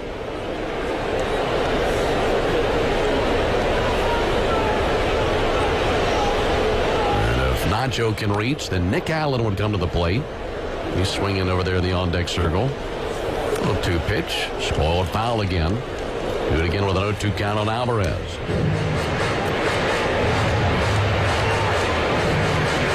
Little breeze in from right center. Stands are packed. Big crowd tonight here in Cleveland. 0-2. Just low it inside with a changeup. It's 400 feet to straightaway center. And if you are in the ballpark, what would really stand out is the height of the left field wall. It is 19 feet high, that wall in left field. Pitch on the way to Nacho, fouled back. Just loops over the screen and down below us. If you go from the right field foul pole around right center and to center field, it's a 9-foot high wall. But just to the left of the batter's eye, the fence goes from 9 feet high all the way up to 19 and remains at that height all the way to the left field foul pole. Tall wall in left.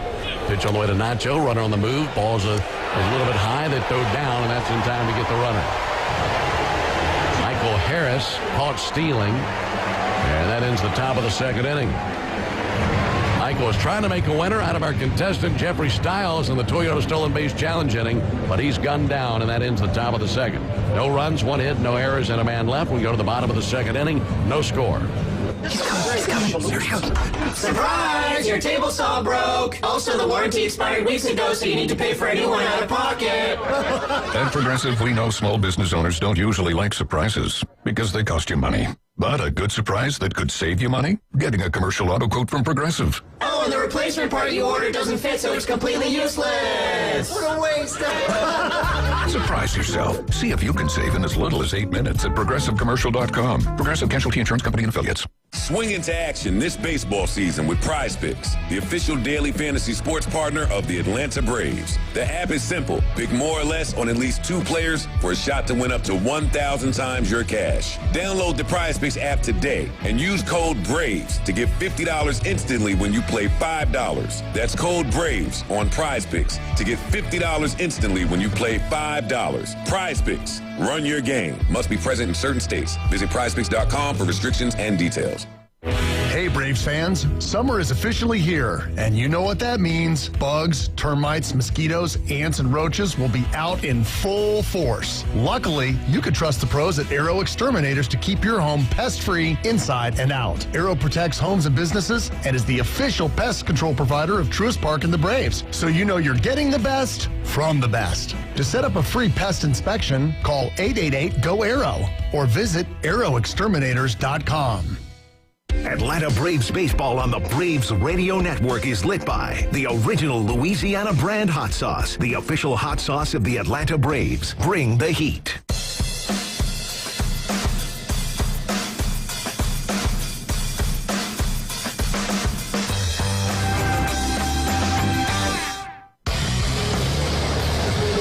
Braves nothing, Guardians nothing. Into the bottom of the second inning where Manzardo, Arias, and Santana come to the plate for the Guardians. Pitch on the way from Waldrop. He'll miss outside. The leather for Atlanta has Matt Olson at first base. Ozzie Albies at second. Nick Allen at shortstop. And Nacho Alvarez at third. Braves outfield left to right. Jerks and Profar, Michael Harris, and Ronald Acuna. Manzardo takes the ball low and inside. Catcher Sean Murphy. And as we are introducing you in the first inning to tonight's starting pitcher Hurston Waldrop. Hurston had a 1-2-3 first inning, facing Cleveland for the first time in his career. Here's the 2-0 to Manzardo. Check swing tapper. That rolls down the third baseline foul. 2-1. Waldrop 2-0 with a 1.54 ERA. This is his third appearance. His last go-round was against the Marlins on the 9th. Went 6 innings. He was great. Gave up just 1 run on 4 hits, a walk and 6 strikeouts, and earned the win. 2-1 to Manzardo. Low and inside. It's just over 91 innings in AAA this year, did Waldrop. Went 7-8 down there with a 4.42 ERA. So altogether between AAA and the big leagues, he's had about 104 innings pitched this season. 3-1 pitch, and he misses inside. Trying to find that inside corner with a cutter, and he walks the leadoff man, Manzardo.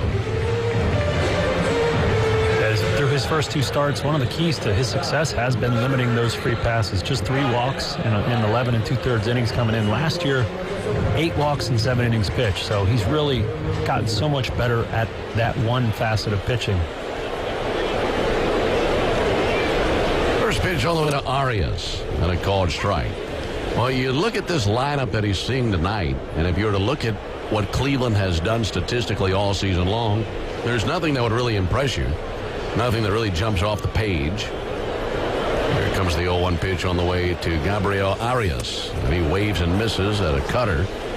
But that's for the entire season. And if you just went back to the All-Star break, that sample size would tell a different story. So while they're, for the year, 26 in the big leagues in runs and 30th in hits, nobody has fewer hits than the Guardians do this year. 0-2 a little bit low and outside. The numbers since the All-Star break very different, aren't they, Darren? Yeah, absolutely. We talked about how they've been really good lately. Second best team in the league. And you dig into those numbers. They've scored the 4th most runs since the All-Star break, 8th in batting average, and their bullpen has turned it up even more. They've been good all year, but even better lately. Waldrop's 1-2. Just a little bit low and outside with a slider. And they're pitching a little bit better, 9th in ERA since the All-Star break. So, you know, with this young of a team, sometimes it does take some time to really find your groove, and all these guys are learning on the fly and put it together now. 2-2 from Waldrop, and he gets a big swing and a miss on a good splitter. There's his first strikeout of the game. 1 out in the bottom of the 2nd inning. Only the original Louisiana brand hot sauce is bold enough to be the official hot sauce of the Atlanta Braves. That's Louisiana Hot. Buy you some. 1 out for Carlos Santana. Santana is the 4th oldest player in the big leagues and the oldest position player in the big leagues. 39 years old, takes a ball inside. First pitch cutter that missed from Waldrop. This Guardian team, 29th in baseball and team batting average, 26th in team slugging. 1-0 to Santana, and bounced up there. Gets stopped behind the plate by Sean Murphy. 18th in homers, so closer to the middle of the pack with a home run ball. They'll run a little bit. They're 11th in stolen bases. But altogether, none of those offensive rankings are anything that knock your socks off. But they have really had a change of fortune here in the last 5 weeks. 2-0 pitch. Santana hits one on the ground to short. Coming up to the bag and now giving up on second and firing is Allen. And they get the out at first base. Allen was charging to the bag looking for the unassisted out at second, and he realized he wasn't going to beat Manzardo. So he just gave up on that when he was still about a stride from the bag, fired over to first base to get an out there. Yeah, another great decision there by Nick Allen. That dovetails with what I was about to comment on, is watching their series with the Marlins that just finished before we came in. This team runs the bases really well, very aggressively. They steal bases, so they do the little things right. And C.J. Kafus takes a ball outside. And they're young players, so they're listening to the plan their coaches give them, and they're still fast and aggressive. So you put all that together, and that's one of the keys of their recent success. No score, bottom of the 2nd. 2 down and a runner at second. 1-0 misses low and inside to C.J. Kafus. Kayfus.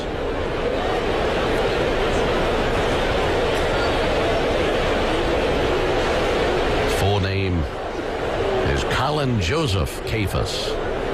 Here's the 2-0 pitch to Kafus. We'll send one foul over by the Braves dugout. Kafus was promoted from AAA Columbus on August 2nd, and he made his major league debut that day against the Twins. Picked up an RBI in his first plate appearance. His first career hit was last weekend. 2-1 pitch. Kafus rips one out to first. What a slick play by Matt Olson. Best in the business with the leather over there. And Matt with a very impressive pick and takes it to the bag for the out. That saves a run. No runs, no hits, no errors, and a man left at second base. We go to the top of the 3rd inning. No score in Cleveland. Tired of boring merch and want your brand to stand out like the big names? Elevate your look with Red 7 Tees. They don't just print shirts, they create bold identities. They are a veteran-owned custom apparel shop providing the kind of detail that turns heads, using high-quality digital printing and embroidery to give you that unique style you love with no minimums or cookie-cutter designs. From small business to sports teams, if you've got a vision, they'll help you wear it proudly. Visit red7tees.com. Bestway Portable Buildings has been your portable building specialist since 1989. Before you invest your hard-earned money someplace else, owner Jason Mulder invites you to stop by Bestway and get a quote on just about any size building. And whether you buy with Bestway or not, it's worth the trip just to meet Bestway Buddy. Say hello, buddy. Good boy. Bestway Portable Buildings, just north of Harts Marine on 231, and online at bestwayportablebuildings.com. The best in portable buildings. Tell them Buddy sent ya. At Brock Lawn and Pest Control, we're proud to be awarded the distinction of being Quality Pro certified. Our technicians have passed rigorous training in eco-friendly application and prevention of pest treatments. Part of the program is the practice of integrated pest management. IPM's goal is to prevent pests from ever entering your home. It includes inspection, prevention, education, and, when necessary, application. We're proud to be Quality Pro certified. Brock Lawn and Pest Control, the standard and level of trust. Braves Baseball is sponsored by Reliable Hydraulic Solutions and Panama City Toyota, ESPN Northwest Florida.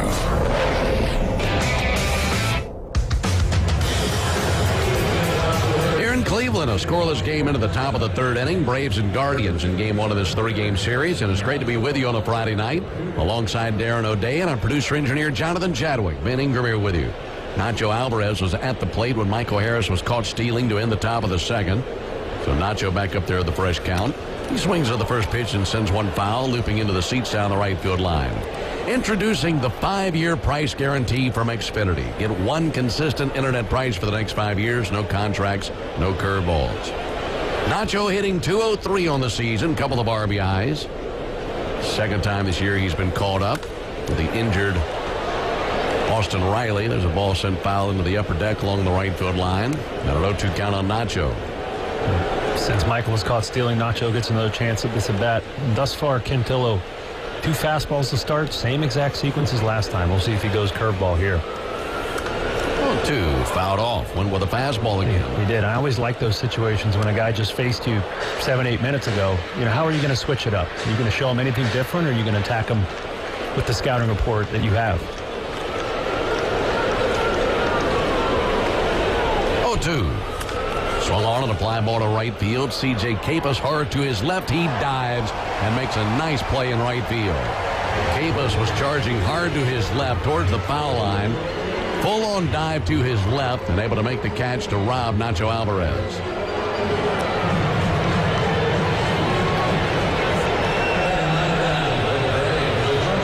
Nice play by their right fielder, and this is a Guardians team that really hasn't done their best in the field. I think they'd like to be better than they've been defensively this season. Yeah, absolutely. One of the worst in the league thus far. Nick Allen swings and pops one up. Right field line, foul ground. First baseman Santana under it, makes the catch. And 2 quick outs. Yeah, they ranked 28th thus far with 81 errors so far in the season, and you put that against the Braves' 41 errors. Wow. They've made twice as many. The Braves are one of the best defensive clubs in baseball, tied with the Rangers for the best, the least amount of errors committed. And yet the Guardians are the team with the winning record of the two. That's right. As far as pitching goes, they've been middle of the pack on the mound. They're 14th in the big leagues in team ERA. Team ERA of 3.87. There's a ball low to Jerickson Profar. They have allowed the 8th fewest hits and the 12th fewest runs allowed and 9th fewest homers. So not bad. Profar takes a called strike. They do walk some batters. 5th most walks across Major League Baseball. And they're middle of the pack in strikeouts at 15th. They've seen a lot of base runners. 21st in team whip. There's a 1-1 and a fly ball deep down the right field line, slicing towards the corner. Capus goes back to the wall and right up against the wall in foul ground. He can't get there. And that is a foul ball. He disappeared from our view deep down the right field line. The very end of the line is shielded from us with the stands down there. Boy, that landed right in front of the wall at the 325 marker at the end of the line. Just missed being a fair ball by a few inches.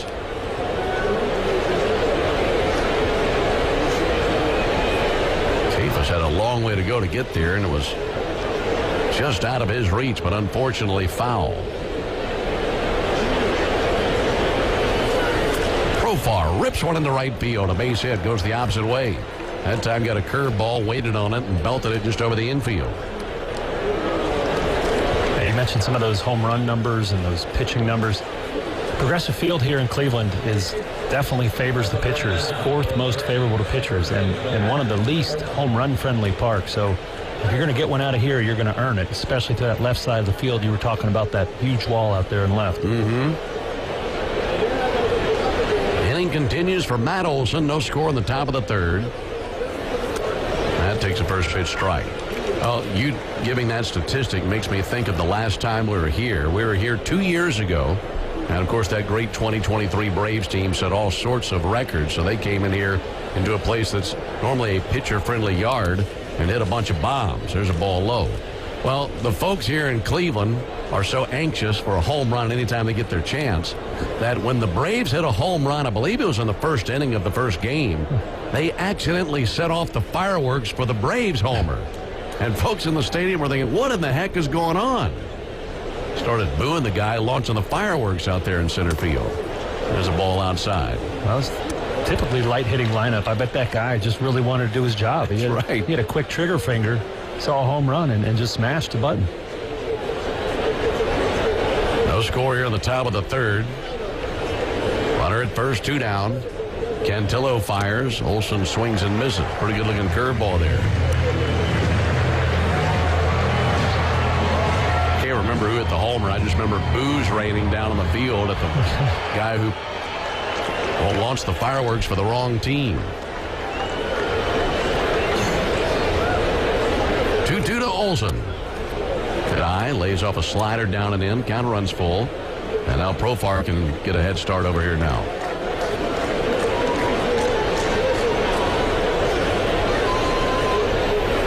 Lefty Cantillo sent right at the letters. Now goes Jerickson. 3-2. Smash deep towards left center field. Back at the wall and off the wall on the fly. Profar gets the wave from Freddie at third. Here he comes. Here's the throw from Arias. Play at the plate, and they got him.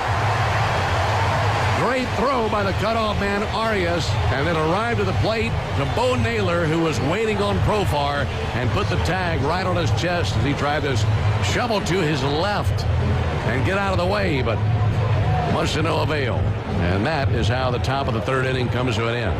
So no runs, 2 hits, no errors, and 1 man left. We go to the bottom of the third inning, no score. First Franklin Financial is now open in the Florida Panhandle, offering fixed-rate personal loans up to $15,000. Our same-day approval means you get your money when you need it. So the next time you need extra cash, come by and meet the friendly Franklin folks. Visit 1ffc.com to find the office near you. All loan terms and applicable APRs depend on meeting our underwriting and income criteria for the loan size requested and may require collateral. Same-day funding requires all requested documentation by noon. First Franklin Financial Corporation is licensed by the Virginia State Corporation Commission. CFI 215 NMLS number 141654, Georgia residential licensee number 5656.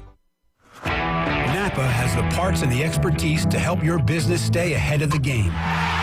That's why Napa is a proud partner of the 2025 Atlanta Braves. 2 legends driven to win from the field to the open road. While Napa is powering fleets and garages across the country, the Braves are delivering pennants, MVPs, and championships. So no matter the size of your business, Napa are the pros that know how to keep you moving at full speed. Napa know how. Have you ever wondered if there was something special you could put on your food to make it even better? There is, and it's called the original Louisiana brand hot sauce. Perfectly blending zesty peppers, tangy vinegar, and salty salt. The original Louisiana brand hot sauce makes curly fries into curl your toes fries, and every plate of nachos into nacho heck yeah. Only the original Louisiana brand hot sauce is bold enough to be the official hot sauce of the Atlanta Braves. That's Louisiana hot. Buy you some. They're all the luck you need. Win up to $2 million with the Lucky 7 Scratchers from the Georgia Lottery. Today could be the day.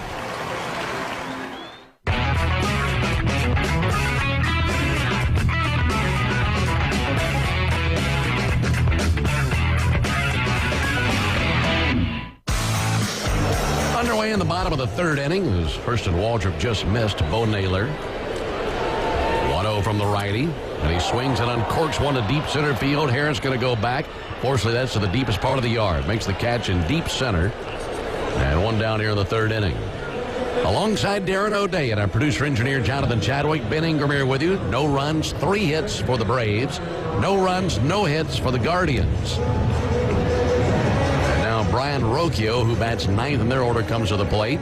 Folks, you need all the energy you can get for game day. At Georgia Power, we know that energy costs are an important part of every budget, and we're committed to providing tools and assistance to make a difference. First pitch comes inside, missed with a sinker. 1 ball and no strikes. Committed to providing tools and assistance to make a difference so you can save energy for the game. Learn more at georgiapower.com/myenergy. There's a called strike on Brian Rocchio. And 1-1 on their switch hitting second baseman who swings it from the left side.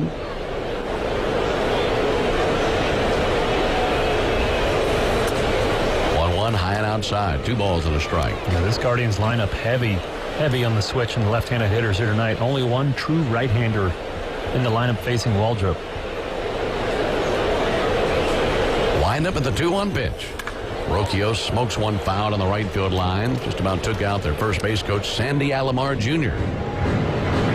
Douglas Odor on the other side is the Guardians' third base coach. No score, bottom of the third, and the 2-2 from Waldrop. Just low with the slider. Not a bad idea. And the count runs full now on Brian Rocchio. 232 hitter with 1 homer. Rocchio taps 1 foul. He's batting 9th in the order, but he's been swinging a good bat lately. In fact, in his last 17 games, he's batting .328 with 4 doubles, a triple, and 9 RBIs. And he's tied for 6th in the American League with 11 doubles since July 1st. He's been packing a punch at the bottom of the order, but not here. Soft little pop-up on the infield. Waldrop calls everybody off. And on the grass, halfway between the plate and the mound, makes the catch. As infielders don't let the pitchers do that very much. Hey, Ben, that's the truest play of the game, bud. That's a P1. I love that. Yeah, we don't get to catch many pop flies, so whenever that happens, I get excited. You want to do the read? Sure. Knock yourself out. We'll do that. We'll make that the truest play of the game. Anytime you get a P1, it's just a sight to behold. Here's the pitch to Stephen Kwan. Ball outside. Take it away, radio man. We'll make Hurston Waldrop's catch there the truest play of the game, brought to you by Truist. When you work with someone who knows a lot and cares even more, you're unstoppable. Leaders in banking, unwavering in care. Truist Bank, member FDIC. That was lovely. 1-0 pitch, misses low. Not as lovely as that catch.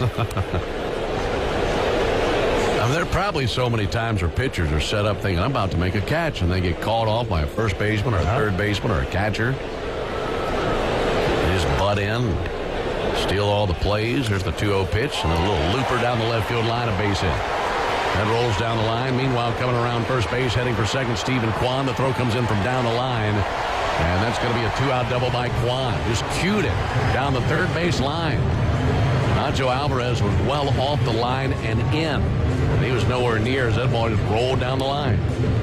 Yeah, Kwan is a really tough hitter, kind of a throwback hitter. Has the slowest swing speed in the league, or second slowest to Luis Arraez, but also the lowest whiff and strikeout rate in the league. So really excels at putting the ball in play and found himself a spot there. Runner at second, 2 down for Daniel Schneemann.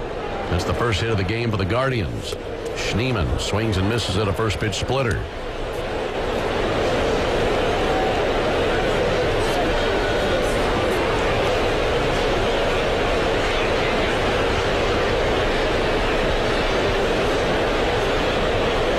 Lefty matchup in the 0-1 from Waldrop. And Schneemann with a fly ball to deep center field. Harris back. Harris tracking to the warning track, and he's there for the out. So a couple of deep flyouts to center field and a P1 right there in the midst of it all. No runs, 1 hit, no errors, and a man left. We go to the top of the 4th inning, no score. Tired of boring merch and want your brand to stand out like the big names? Elevate your look with Red 7 Tees. They don't just print shirts, they create bold identities. They are a veteran-owned custom apparel shop providing the kind of detail that turns heads, using high-quality digital printing and embroidery to give you that unique style you love with no minimums or cookie-cutter designs. From small business to sports teams, if you've got a vision, they'll help you wear it proudly. Visit red7tees.com. Are you looking for a place to take a leak?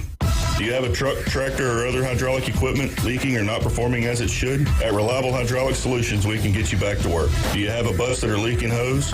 Hydraulic cylinder or pump needing repair? If competitive pricing and a quick turnaround are what matter to your business, come see us at Reliable Hydraulic Solutions. Or you can give us a call at 850-326-3000. Reliable Hydraulic Solutions, 6840 Highway 77 in Southport. The best place in town to take a leak. Bestway Portable Buildings has been your portable building specialist since 1989. Before you invest your hard-earned money someplace else, owner Jason Mulder invites you to stop by Bestway and get a quote on just about any size building. And whether you buy with Bestway or not, it's worth the trip just to meet Bestway Buddy. Say hello, buddy. Good boy. Bestway Portable Buildings, just north of Hartz Marine on 231, and online at bestwayportablebuildings.com. The best in portable buildings. Tell them Buddy sent ya. Atlanta Braves baseball on ESPN Northwest Florida is sponsored by Hewitt Tire and Auto and Hometown Towing. Scoreless into the top of the fourth inning here in Cleveland. Braves and Guardians. Game one of this